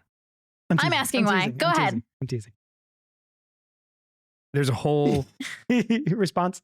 the first being in Friday the 13th, every single one of those characters, save for one in the beginning, were so fucking insufferable. I didn't give a shit whatsoever. Sure. Like it was just dick and fart jokes and really fucking annoying people, and I was just waiting for them to get killed. Yeah. And the character that does kind of keep going is central to the plot of the other side of the movie. In Death Proof, it literally is a completely separate stage of events with people, and then they are not connected whatsoever in any way, shape, or form with the next piece. What I like about they are 2 short movies. They're 2 separate short films. Stuntman Mike has his presence is not connective tissue story-wise. It's just his next day. Yeah. There is, but that's fine. They're 2 separate movies. They're 2 short films that you just slap together. Friday the 13th, literally they carry the plot from that beginning to the rest of the movie, not unlike Scream. It's not a short film in front of the rest of the film, just because it went on 15 minutes longer. I mean, if you're following the exploits of one killer who does a very specific sort of kill and he dispatches an entire group of victims and then goes on to another group of victims, that doesn't feel like 2 movies to me. Vehicular homicide. I forgot he's in that too, isn't he? Vehicular homicide. Michael Parks, is he in that too? Maybe, probably. He's like cop in but- the one hospital scene. Yeah, that's right. if one of the girls that was killed in the first accident is related to in some way to any of the other girls, then sure. But in Friday the 13th, explicitly the person that he doesn't kill I is the understand reason. the difference like, the between plot Friday keeps the going. 13th remake and also Death Proof. But I'm just saying that I don't think that difference makes Death Proof 2 short films. The way that he cobbled together. the way that he structures both of those 2 pieces have their own 3 acts. Yeah. They are two separate movies that have one shared character. That is not a continuation. That is just a shared character. To me, narratively, it is not a continuation. Okay. Whereas with Friday the 13th, it's just he's coming to find his sister, and then she winds up being alive. yeah. We got a vote? Yeah, we got 1 vote for Death Proof. But I also just want to say Death Proof. I love that Zoe Bell. Zoe Bell. Zoe Bell plays herself, Yeah. and she's Uma Thurman's stunt double. Yeah. And Yeah. mhm. And I also, guess all of the just the stunt work alone in Death Proof of Yeah, it Zoe was a lot Bell of fun. being on the hood, hood Yeah. of that car for almost the entire film. Mhm. All right, the winner's Awesome. Death Proof. Nice. Moving on. That honestly shocks me. But Yeah, I think it's a terrible decision. Hey, Yeah. hey, Creep Show My 2. birthday. Creep Show 2. Yeah. Everybody. Creep Show 2. Yeah. Was it over I'm Carrie? still- Was it over Carrie? It was over Carrie. God damn it. Creep Show Kill- 2. Kill We're never Bill gonna live this 2. down. 2004 or From Dusk Till Dawn, 1996. Kill Bill. Get out of here. Kill Bill. Yeah, forget it. Easy. Although I watched From Dusk Till Dawn for the first time this weekend, and it was a really fun watch. But Kill Bill. All the way. Just because I know it's going to lose, I'll give it to Whoop, whoop. From Dusk Till Dawn. Wait. Hey, you don't know what Dylan's going to say? Bill. I do know. I do know what Dylan's going to say. You do know. Yeah. You do. You don't know me. Any listen. words about From Dusk Till Dawn? Yes. I think it's one of the best For movies the ever. record, It's a lot of fun. For I the got two record, words. I tried to get Alice, who had never seen it until this week, to not look up the movie at all because Are we gonna? I'm not going to spoil it because they're okay. Fine. It's 30 years old, and And single she had never seen it. yes, but every single piece of promotional material, from the cover of the art to the trailer, Literally. is about Oh it. yeah. Wait a minute. When you clicked on the beep boop, did you not see that there were? What happens? Like I this- didn't that is on the what kind of on movie it is? Amazon. No, Ah. I didn't look that hard. Maybe, but what immediately when I googled it first, it was like, and then spoiler. It is a very specific type of movie from Dusk Till Dawn from 1996. And I thought it would be a more fun experience for Alice to go in not knowing Sure. what the type of film was, because as I said earlier, that gives me a little bit of dopamine when something happens in a movie and I wasn't expecting it. But the way it still happened still was a ton of fun, even Yeah. though I spoiled it for myself Yeah. accidentally. but yeah, Because that's all. I was watching the beginning of this movie and I was like, why were they so excited for me to watch this movie? Yeah, like, I don't this get. movie. I was like, what Like a about crime it? movie. What Why would about I- this movie screams Alice? And then I read the spoiler and I was like, that's what it is. Okay, Yeah, yeah, we're yeah, gonna yeah. keep watching Christopher this. St. Saucy mentioned Tarantino didn't direct From Dusk Till Dawn. We It's know true. he wrote it. Yes, It's yeah, true. we were, And if you had listened to the rules, Mm. 2 films that he exclusively was credited as writer are included. Django Unchained is great apart from Tarantino's god-awful Australian accent. Carl is correct. Oh, and he's also from Australia. that's what I Dane was saying. says death proof cause of Curdy R and Rosario Dawson. It makes my ears hurt every time I hear it. Dude should have just hired an Australian actor. I am sure that there are enough of them in Hollywood. Carl, look at me, Carl. Quentin Tarantino should not be in any movies. He should not be acting in any films.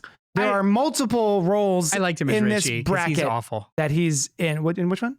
In From Dusk Till Dawn, I like him as Richie. He's awful. Oh. He's Can I just absolutely say awful. one thing Cannot about act. Richie with his glasses and his hair? He looked like Dwight Schrute from The Office. Oh yeah, he did. A little. It's an unintentional impotence that he displays on film as Richie that I think is just absolutely. No, yeah, Hey, Richie was terrible. If you want to purchase a Region B Blu-ray player in order to try and track down this Blu-ray that has the whole presentation, have fun with it. Okay. Um, Carl says you can get Grindhouse on Blu-ray in Australia in a 4-disc set that has the theatrical presentation on 1 disc. So good. unless it's region free, it sucks. Anyway, From Dusk Till Dawn it's one of my favorite movies.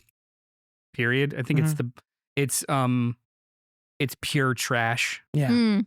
and it is 2 movies stitched together. However, we're always focused on the characters through. Yeah. Mhm. Like it's its own movie for an hour, and then all of a sudden it just like turns into another movie. Yeah. And the characters, you're following the same characters the whole time. It has some of my favorite beats of any movie ever. hmm Oh.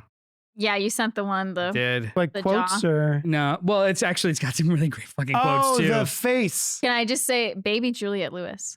Baby Yeah. Juliette Lewis, yeah. Especially after I've been binging Yellow Jackets. And by the way, not to derail, I have found my way to the Yellow Jackets Reddit. I couldn't stay chill. You should. I know, I need to text Sam. Yeah, to you Sam. I need to text my text Sam, wife. but I've also started rewatching the entire series and I've seen Juliette Lewis now. Yeah. And then I was watching Baby Juliette Lewis and I'm like, oh my God. That's cute. Dylan, Can you've seen you- From Dusk Till Dawn, right?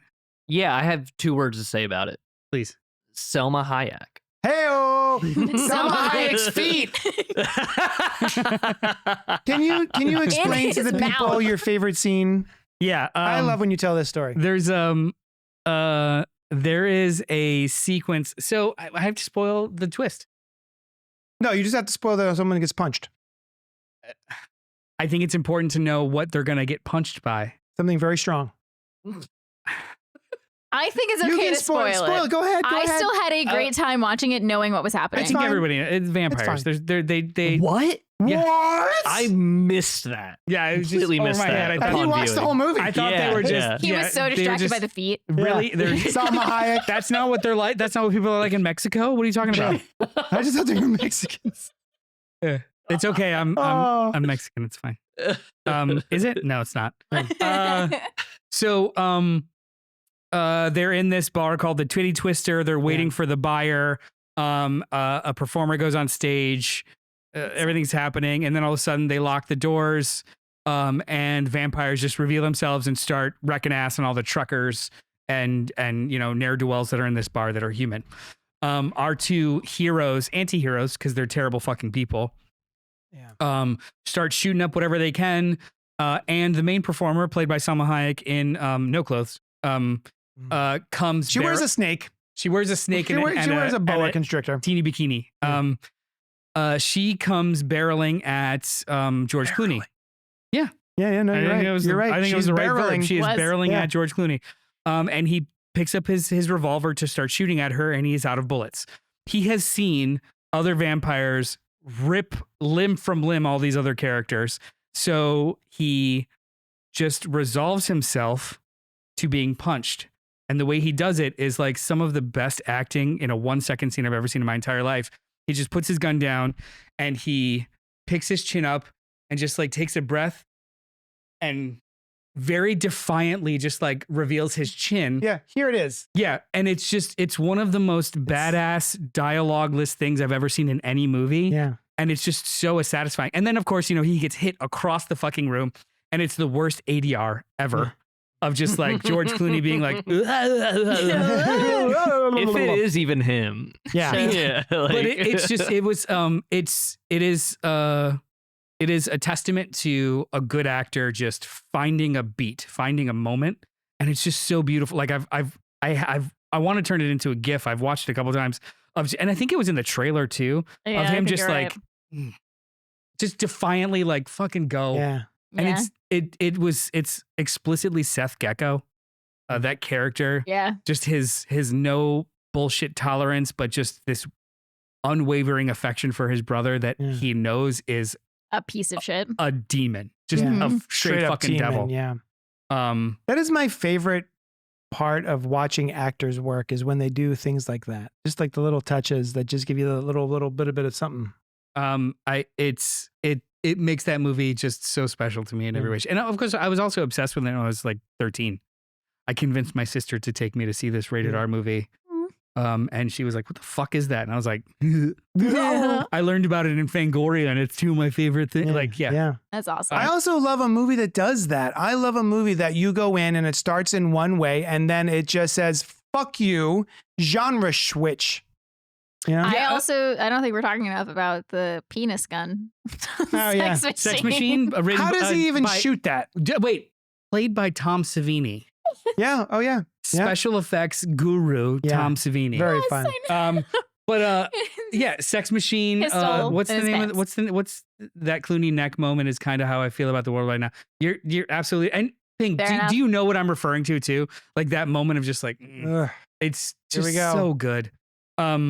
Chris asks, did you ever watch the sequels? I did. No, I didn't. I did. I also watched the first 2 seasons of the TV show in El Rey. There's a show? Yeah. Is it tell me about it. Real quick. Is it the Gecko Brother? Wait. Yeah. Did they survive? It's not a continuation. It's a remake. And the first season is kind of a recreation of the whole movie. Yeah. And they get really, really deep into like the lore of the vampires that are at and like a hierarchy and a whole bunch of shit. Lore of the Titty Twister. And they turn Richie and he becomes a main villain for a while. He doesn't Makes get killed sense. right away. Like it's deeper. It's a low budget show that was on El Rey for a while with a bunch of really like recognizable actors, but I think one of the big bad guys was Wilmer Valderrama too. Shut up, really? Yeah. From that 70s show? Yeah. Yeah. Okay. I watched the first 2 seasons and I was like, this is fun trash, but I don't even know I don't remember how it ended. Okay. Yeah. Doesn't sound like I need to bother. Yeah, I love this movie. Watch it. It's 2 of my favorite things, and he makes a motion that could be construed as boobies. What? Who makes a motion that could be construed as boobies? Construed as Construed as boobies? And some of the best lines too. You can run really fast, but I've got 6 little friends that can run faster than you. Yeah. I deserve an Oscar for how fucking cool for how fucking chill I'm being. That whole opening sequence. I like are you really that big of a fucking loser that you can't tell that you've won? Yes. Yeah. Oh, that's a good one. Yeah. And Harvey Keitel. I might be an asshole, but I'm not a fucking asshole. I'm not a fucking And I'm going to be honest. There is a line by Juliette Lewis that I won't repeat here that I kind of wish a woman had ever said to me. Oh my God. She's her character. A grown woman. No. I know what you mean. A grown woman. I know. Yeah. Let's and move also, on. I looked it up. She was in her 20s. So I know. Not the character. very awkward. Yeah. All right. So wait, what won? Kill Bill Volume 2? Kill Bill Volume 2. Yes. Perfect. Yeah. Awesome. I realized we spent all that time talking about it. From Dusk Till Dawn. The loser. It's so good. The loser. So round 2, Kill Bill Volume 1 versus Reservoir Dogs. I'll go first. Volume 1. Volume 1. Kill Bill Volume 1 versus Reservoir Dogs? Reservoir Dogs is wonderful, but Yeah. Volume 1 for me. Yeah, Kill Bill. Dylan. I've rewatched that movie so many goddamn times. Bill. Bill Nye the Well, should we talk Science about Guy. Reservoir Dogs a little bit? So I had not seen Reservoir Dogs before I saw Pulp Fiction. I somehow wound up going with my big brother, Lawrence, to the AMC Orleans 8 in Northeast Philly to go to see Pulp Fiction. I had never seen Reservoir Dogs by that point, so Pulp Fiction was my big Quentin Tarantino experience. Going back after that, because I was so blown away, I went and watched Reservoir Dogs, and I have seen that film a bunch of times. And I like the thing that I think is most, for me, my experience important is the soundtrack of that movie and how Quentin Tarantino in the beginning of his tenure, his career, was able to take songs that were previously one thing and then make them for a generation explicitly about another thing. And Stuck in the Middle with You. Yeah, it's a song about cutting people's ears off. Yeah, it's about Basically. cutting people's I don't ears know off. what I came here tonight feeling something ain't right. Yeah. Like that ear shouldn't be on your face. And Stephen That Wright. ear? Oh, Stephen Wright being the Do you have DJ? the soundtrack? I do, of course. The Stephen Wright interstitials are in the soundtrack. Yeah. So for some reason, one of the most important things about Reservoir Dogs for me is that soundtrack. That's one of the first times that I wound up buying a soundtrack just because of a movie. And yeah, man, this movie is a blast from start to finish. And it introduced me to Tim Roth, which I'm forever grateful for because he remains one of my favorite character actors. He's so good. And he's so fun in that. And the reveal of that is revealed in such a way that is just so strong. What? I'm a cop. Yeah. And it gave us Say the Goddamn Words, You're Gonna Be Okay by Harvey Keitel. So, yeah, what a blast of an introductory film for a director. I was so obsessed with this movie. So I grew up in Florida, went to college in Orlando. I was so obsessed with this movie that when Miramax Are you asking for the floor? For the floor pops? over at Universal over at Pleasure Island Orlando, Disney property, there was What's Pleasure Island? Pleasure Island. Is it like a kid's ride or? No, it was the opposite. Do you know what Pleasure Island is? What it was? I think so. On Disney property, it was a section of clubs, a music venue, a movie theater. It was basically just like Adult Disney? adult Disney. Yeah. Oh, okay. Attached to it was a House of Blues, a really big movie theater, a bunch of fancy restaurants, and a Virgin Megastore. Yeah. Sure. It was a 3-story Virgin Megastore. Oh. Does anybody know what Virgin Megastores are? It was just a giant Best Buy, music and movies and Wall to stuff. wall sound and video. Yeah. Ask your great grandparents. Yeah. There was it was the only place in town to be able to buy Criterion Blu-rays and DVDs because they were very expensive and, just they had a bigger selection than anyone else. Miramax came out with a signature series DVD set for Reservoir Dogs. Oh. And they had a slip cases for every character. There were brown, pink, blonde. I remember this. Yes. There was only the Mr. Brown, which was Quentin Tarantino, was the hardest to get. And I had to go to the Virgin Megastore to get that version of the DVD. Mm-hmm. So I still have it. Nice. That's awesome. It's in storage somewhere. I've got Mr. Pink. Yeah. Mm-hmm. I've got the Quentin, and it's the only one too with like the signature on it. Like it's got his embossed signature on it. That's how big of a fucking nerd I was about this movie. I and just love that. Quentin Tarantino I stuff. feel like you're not alone. No. You think you're not chill? I just kind of grew No. out of it. Like I No, got I love really it. fucking specific about a lot of this shit. You Yeah. just hide it better. That's how my brother is too. Because I was telling him, he saw the clip that went viral of me talking about how I'm not chill and how I mentioned like I can't be chill when I'm talking to my brother about stuff. He's like, "Oh, I'm not chill either. I just hide it better than you." I was Oh, like, that's cute. He's like, "None of us are chill." I love I that. have like, an yeah. invisibility cloak about my Yeah, fucking unchill. Yeah. Nice. Which comes out of here all the time. Any other extras on Reservoir Dogs? It's a wonderful movie. Everyone should see it. Toby Wong, fucking Toby Chong, fucking Charlie Chan. That's a lot of quotable bits in Pink. that movie. I have the mentality of Pink said never seen Reservoir Dogs. You should. It's actually It's really fun. good. I literally just watched it 2 nights ago. It is a more reserved Quentin Tarantino, and I Mhm. actually think it's all the better for it. Yeah. Um. Almost like a bottle type thing because they're in one space Yeah. for most of it, yeah. but they do the flashbacks. But Well, like, the flashbacks are actually really self-contained also. Yeah. So like it is very much structured like a one act or like a play where it's one stage that the characters come in and out of, Mhm. and then you kind of can see outside the room, but right. the majority of the movie is that room. Can I tell you my favorite scene in that movie? No. Okay. There Do is you want a another drink? scene. You're I'm empty. getting Do you want a cider? blotto. You want a cider? Oh, can I have a cider? Yeah. Give me a cider. Getting blotto. I'm getting blotto. Do you one want of my favorites. Crazy? One of my favorite scenes in Reservoir Dogs is the main actor, and you find out that he is a undercover cop. But there is a scene where he is rehearsing the little story that he has to tell Mhm. his cohorts. And it's Really so good. It's him having going into the bathroom and taking a piss, but then a bunch of cops walk in. For some reason, there's something And he about has that. the weed on him. And he's got the weed on him. And they have the dog. Oh It my reminds me of the scenes in Butts. Marvelous Miss Maisel, where you're finding you're God. What's it discovering her That's it. as she's going through and creating her tight 10 and the behind the scenes of being a stand-up comedian and trying to hone your craft to such a way that you make your tight 10 of jokes. Mhm. And it just reminds me of that, of him having to repeat and repeat and repeat this story so that he can authentically ingratiate himself with the other robbers. I just think it's such a cool Yeah. scene. I liked the There's part a lot of stuff in that movie, but that's my favorite. when he's finally in front of them all and he's like reciting this whole monologue, but then like the camera turns and then he's in the bathroom and like he's talking to the cops who were never there, but he's like reciting the whole monologue Yep. to these cops who were just like staring at him, and then it just keeps turning and he's back. Oh my God, it was So good. I was sitting with Costa. I'm like, this is such a good scene. Yeah. And he's like, this is great. Yeah. Like, yeah, Yeah. that was a very well done scene. But Kill Bill.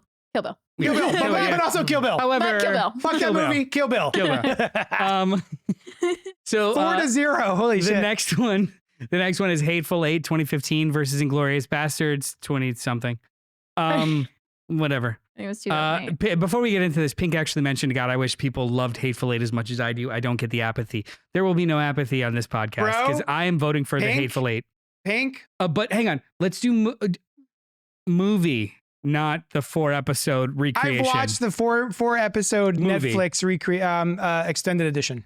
So I went to see this in 70 millimeter when it was here.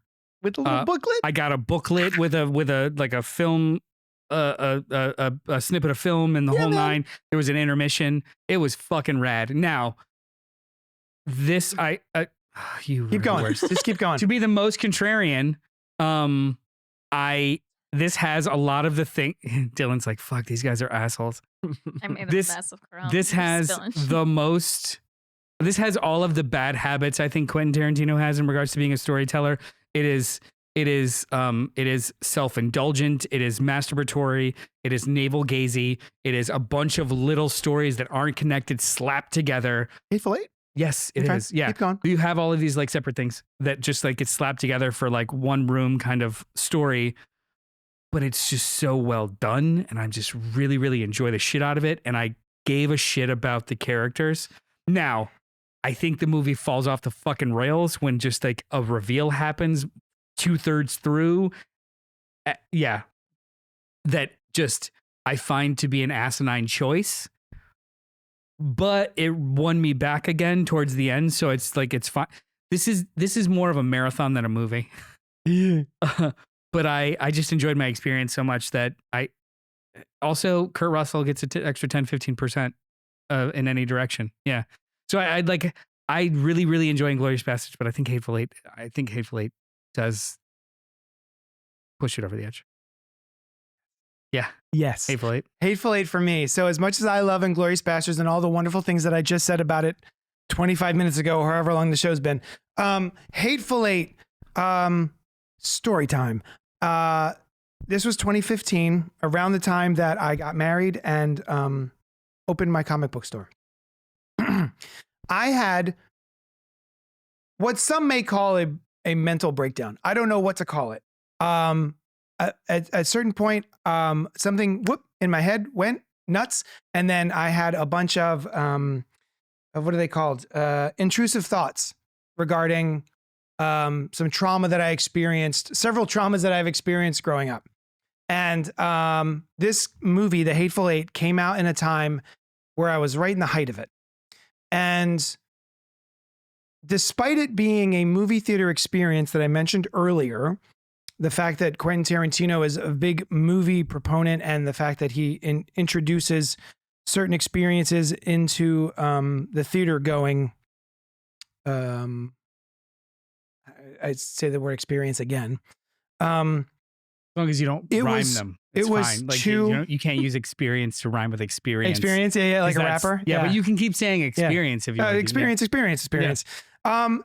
But going to see this movie, I was totally fine until the very end, and then it got too real for me, and it became kind of a panic attack. Mm-hmm. A certain character is hung by the neck, and it lingers on that character's face as the life drains out of them very slowly. And I found that to be a skosh too far for my mental being at the time.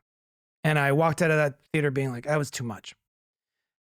Since getting better, I have revisited this movie so many times and gone and watched them whenever we are snowed in. Your poster's great too. You have that Mondo poster. I've got the Mondo poster. Yeah. It's so good. It's like hand silk screened. It's so goddamn gorgeous. And I watched 4 episodes? Extended edition on Netflix of The Hateful Eight. They made it into like a series. He re-edited it, which honestly it should have always been. Yeah. Just 4 episodic things. But God damn it. Walter Goggins. Walton Goggins. Thank you. And every other person in this movie is just acting the shit out of it. And the fact that it took Jennifer Jason Leigh and brought her back in such a visceral part. Yeah, it's good stuff. She's so good in this movie. Everybody is so good in this movie. It is stressful to the tens. And it's just such a wonderful experience. I've revisited it so many times just to watch the craft of acting that everyone brings. Mm-hmm. And I don't mind that reveal at the you were talking about, where sort of things, and then all of a sudden we get a rewind. Yeah. What I don't like about it is Quentin Tarantino deciding that to do a voiceover. I think that's the only thing that kind of makes me go, That's what I mean. It kind of goes off dude. the rails. Like it's played as a reveal, and then all of a sudden it gets cheesy, a little cheesy, a little too cute by half of like almost vaudevillian, and I don't know if that's the right moment for that. Right. It's interesting, but also I like seeing the setup of how everyone it all fit. Yeah, it all fit, and that's why it saved me. Like it brought me back. But like that reveal was like, okay. Uh-huh. Go ahead, Alice. Sorry, I went on. Bastards. No. So I haven't seen Hateful Eight. So we're going with. I don't think, did we spoil anything? Did we ruin it? No, you're we fine. didn't say what the reveal was. No, you didn't say what the reveal was. Good. You're fine. Everyone dies. I fucking love Inglourious Basterds. So yeah, I'm gonna vote Inglourious Dylan? Basterds. Good for you. There's no right answers. I'm calling Bastards too. All right, we're taking Tie. this to the. So I know Pink voted 8. Who else? And then Dane voted Bastards and Chris Bastards. All right, Pink. I want to talk to you more about Hateful Eight. Please pop in the chat and let me know, like, I need to watch it. Inglourious Bastards. What you love moves about on. it. Inglourious Bastards. Hateful Eight. I loved you. You were wonderful. Oh, cancel. Sorry. Moving on. The next one, Pulp Fiction, Death Proof. Pulp Fiction. Pulp Fiction. Come on. Yeah. Pulp Fiction. Pulp Fiction. Pulpy. Not even a question. True Romance or Kill Bill Volume 2? Volume 2. Me too. Nah, dog. True I know Romance True for me, Romance. dog. I your haven't fave. seen True Romance. But I also also I have not seen fucking that. love Kill I'm sorry, Bill. Dylan. I also have not seen True Romance, so Kill Bill Volume 2. True Romance has a cavalcade of Good word. fantastic actors, and none of them put Murderer's Row. a murderer's row. A cacophony of excellence. Yes, there's not a bad performance in this movie. It is top to bottom quotable lines, and I feel emotional connections to the romance, the titular romance, the true true romance one? in the beginning, in the whole film. It's not fabricated. It's pretty true. It's pretty Not true. false. Christian Slater and Patricia Arquette. and what they go through. So It's this- just so goddamn good. I know it's not going to move on to the next. This is directed bracket. by Tony Scott. Tony Scott, written by Quentin Tarantino. Yeah. It was originally supposed to be he wrote it to be his first movie, but then wound up giving it to Tony Scott. And this, For no payment. Acrimony is just like, you can have it, bud. Yeah. I'm kidding. it's it might be my favorite Quentin Tarantino related projects. I've watched that movie so many times. Val Kilmer as Elvis as the that's- imaginary Elvis That's pretty fun. in Elvis is real. the imaginary Elvis in his mind. Elvis is real. You know what? Yeah. No It's one a ever told controversial you. opinion, but I think Elvis existed. Yeah. You know what? Not the one in his brain. Yeah. He's maybe not in the bathroom with him. You want, and it's got the woman. It's got the one from The Crow But in do the you opening know? scene. Plumber? The woman who's Oh, yeah. God is the name. What Mother is the name for God on the lips and hearts of all children. Yeah. She's the guy. She's the girl that he's hitting on. You want to take me on a date to see a kung fu movie?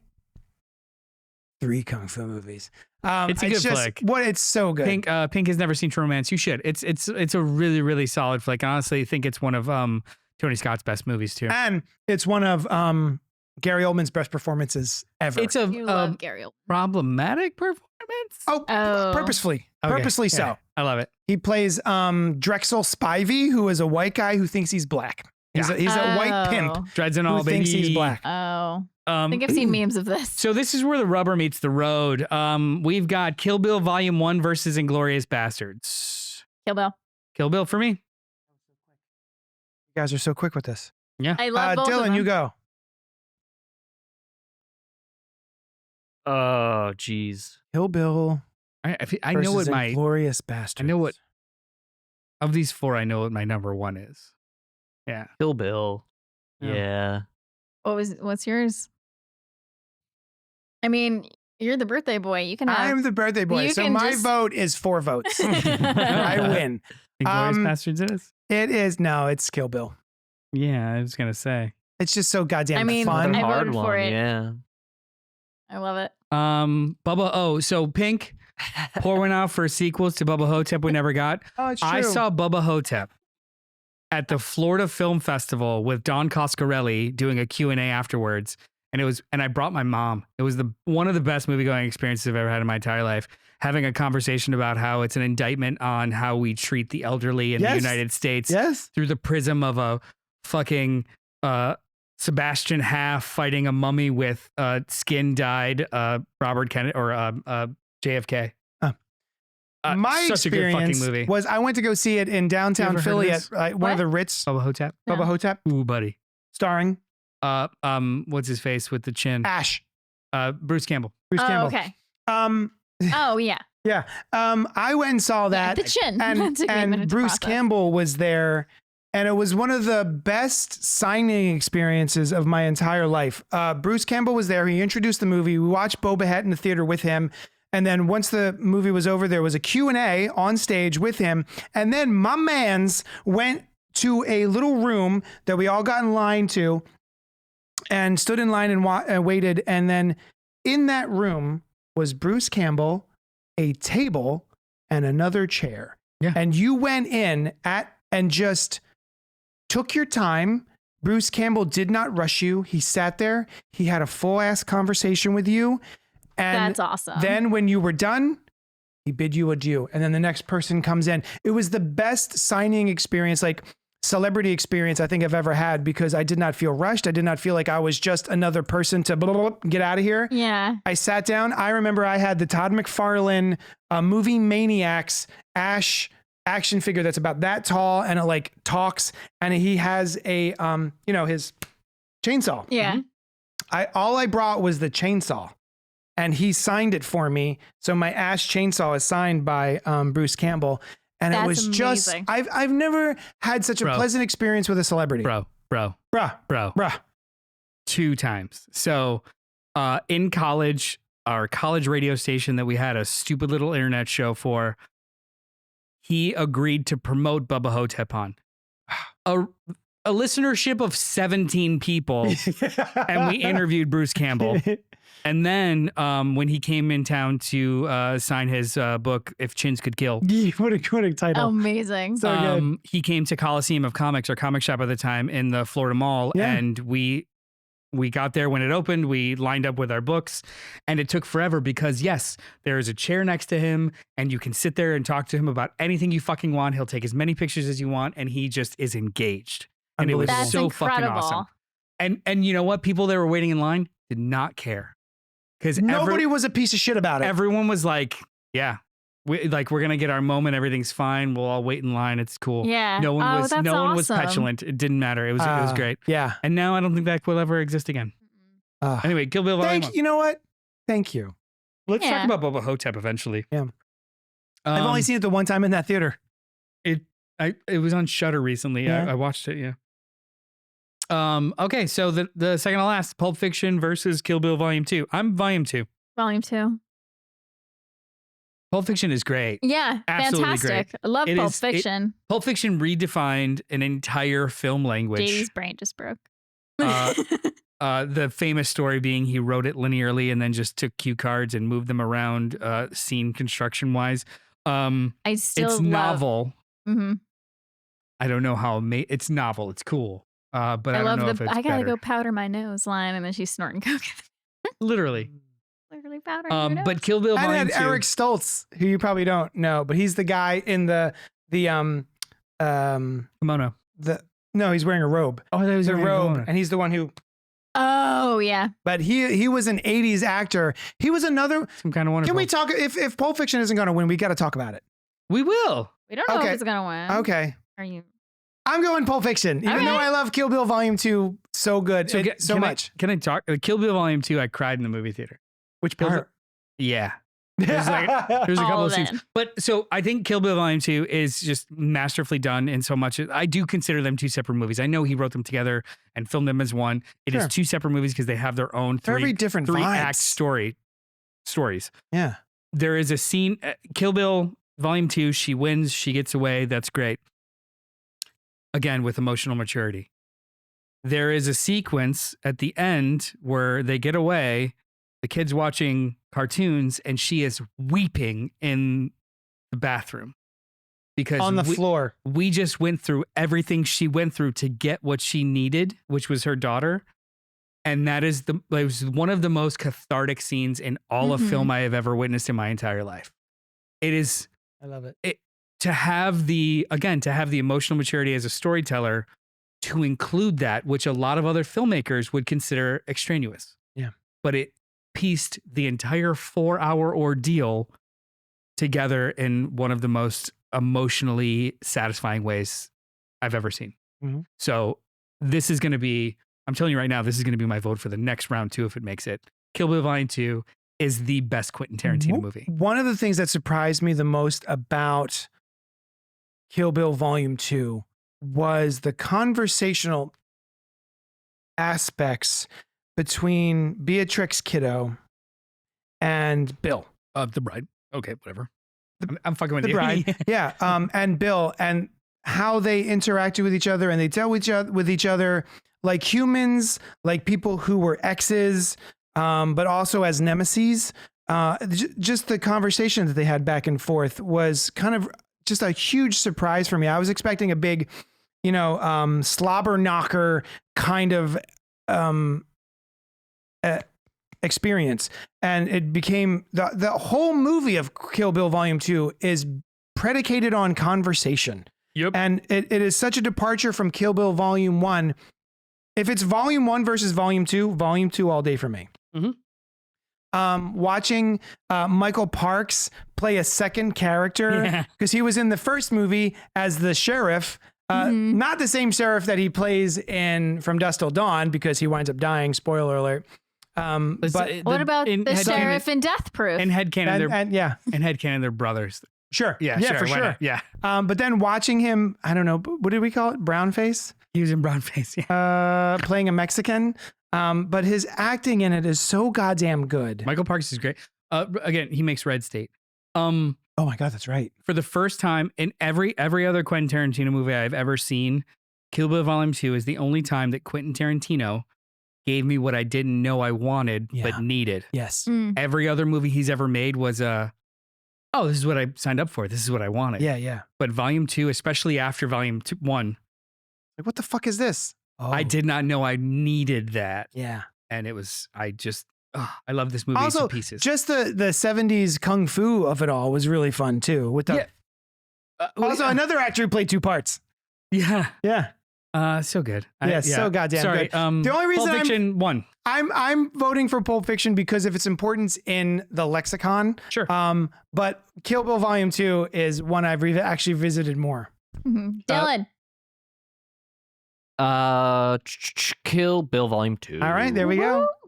I just needed some voice for Pulp Fiction. Yeah. Pulp Fiction's a masterpiece. Oh, yeah. It redefined an entire generation. Honestly, in a lot of ways, redefined it for the worst. Yeah.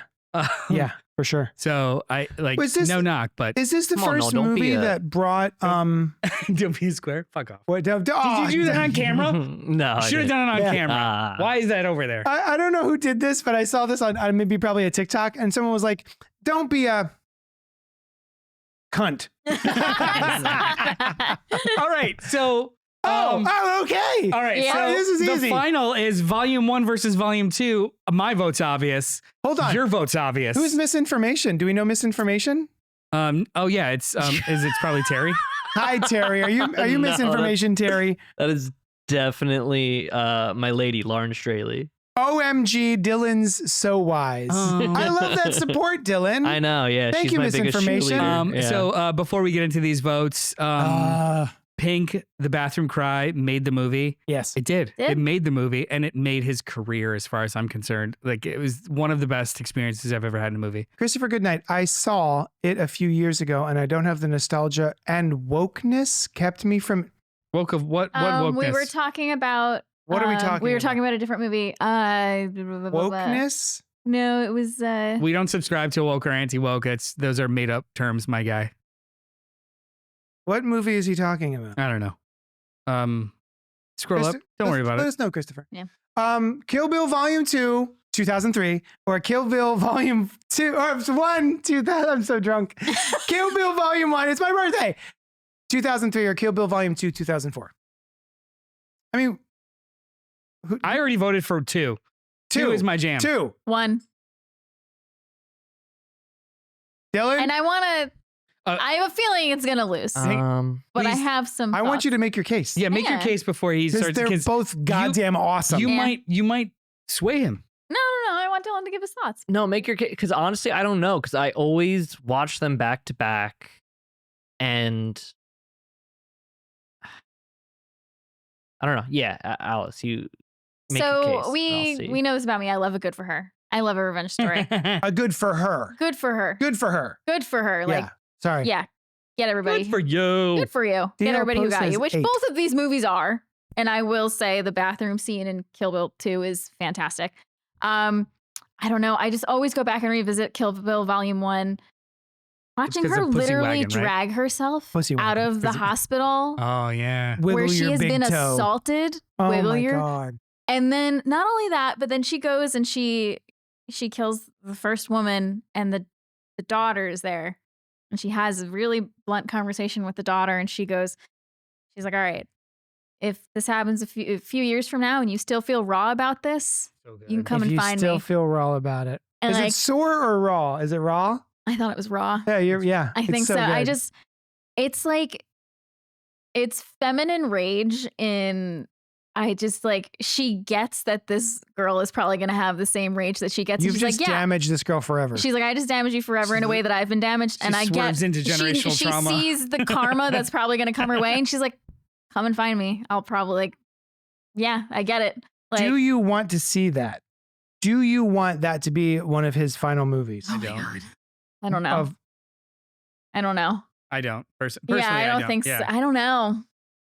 I would like to at least read a book about it. Like Maybe. since he's writing novels. Yeah.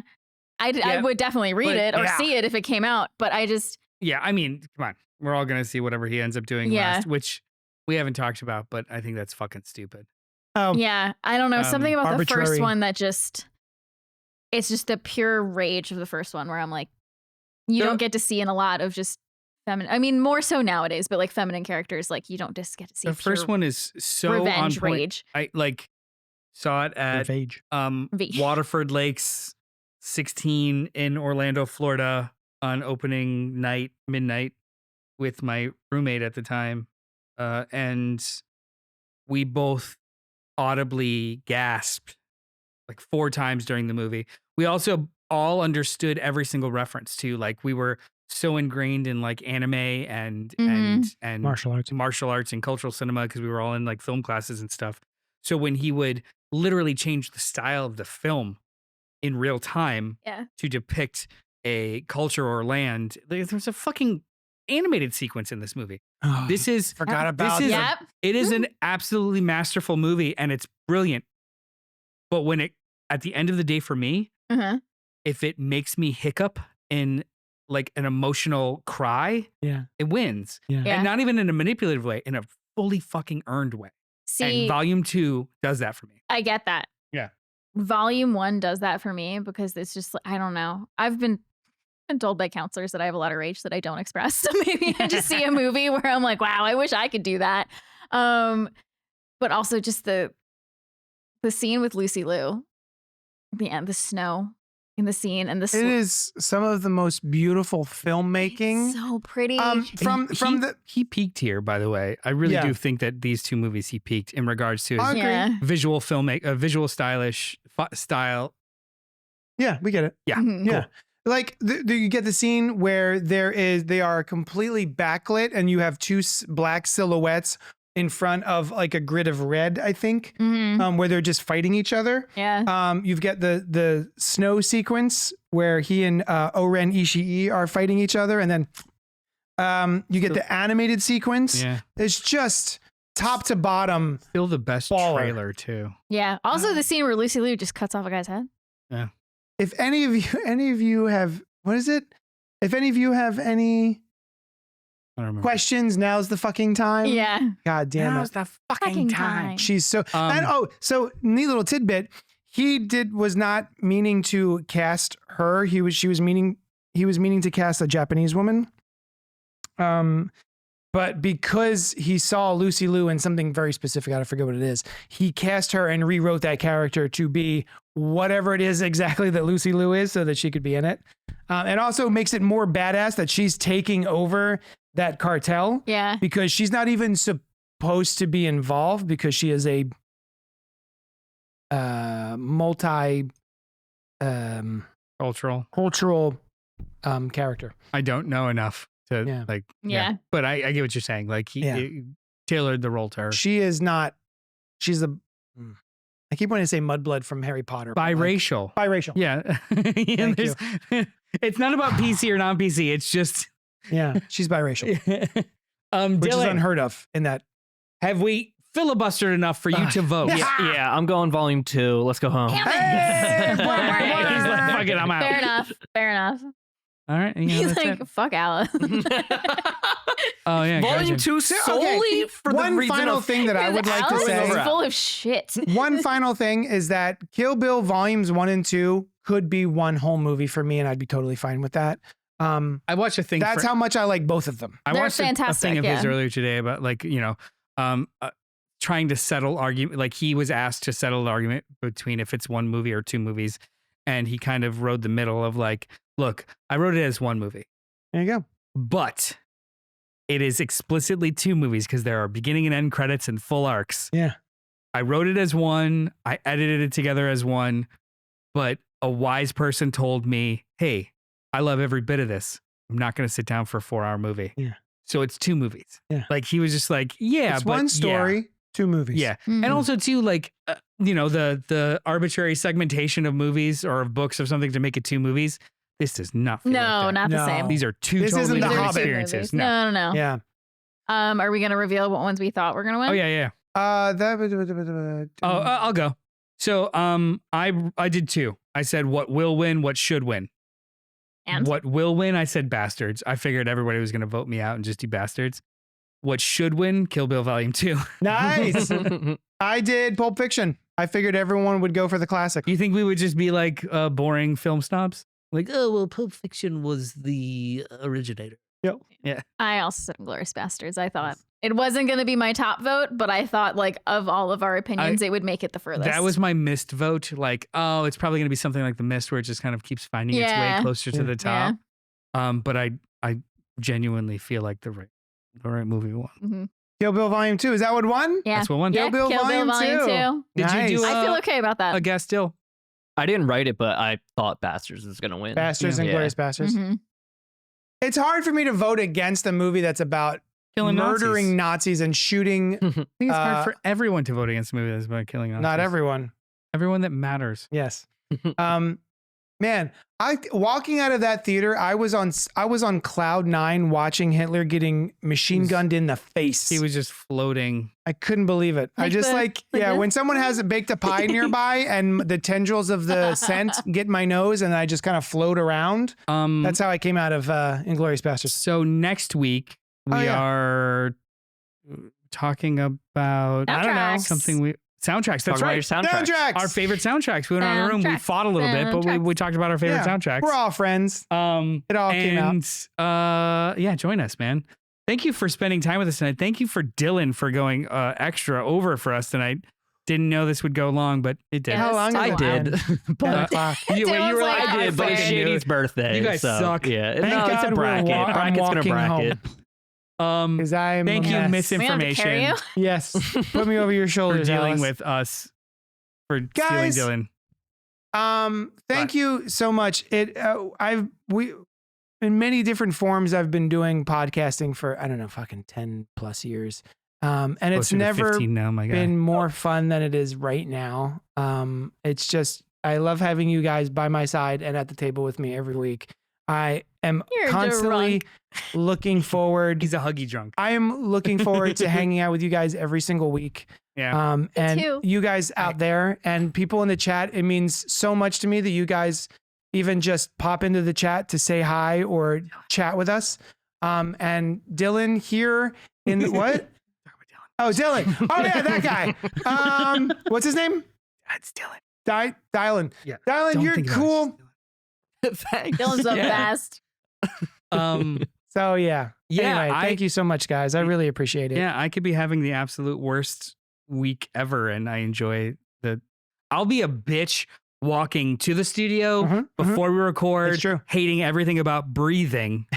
And when we start, I just have a great time with you guys. Yeah. Yeah. I was a little nervous that because Noel has had feelings about Quentin Tarantino Yeah. recently. And Yeah. so thank you for indulging. Oh, no, I think I expressed them all. Like, I Yeah. think that he is Up his own ass. up his own ass. And there's not a lot of things where I'm just like, it's so cool. And that's okay. Yeah. Yeah, I mean, the older I get, the more I want holistic experiences more than like technically proficient and really stylish experiences. And it's not really his vibe. Yeah. But I know I could recognize the effort for what it is. Yeah. But it's new Quentin Tarantino. All right, I'll see it. Cool. But not like, oh, I can't fucking wait. What's it about? Like, Yeah. it's fine. Yeah. It's fine. So anyway, thank you so much for hanging out with us every week that you show up. And It's fine. we will see you next week and we will talk at you later. do. Skidly-dee, Bop. dude. YunkJunk!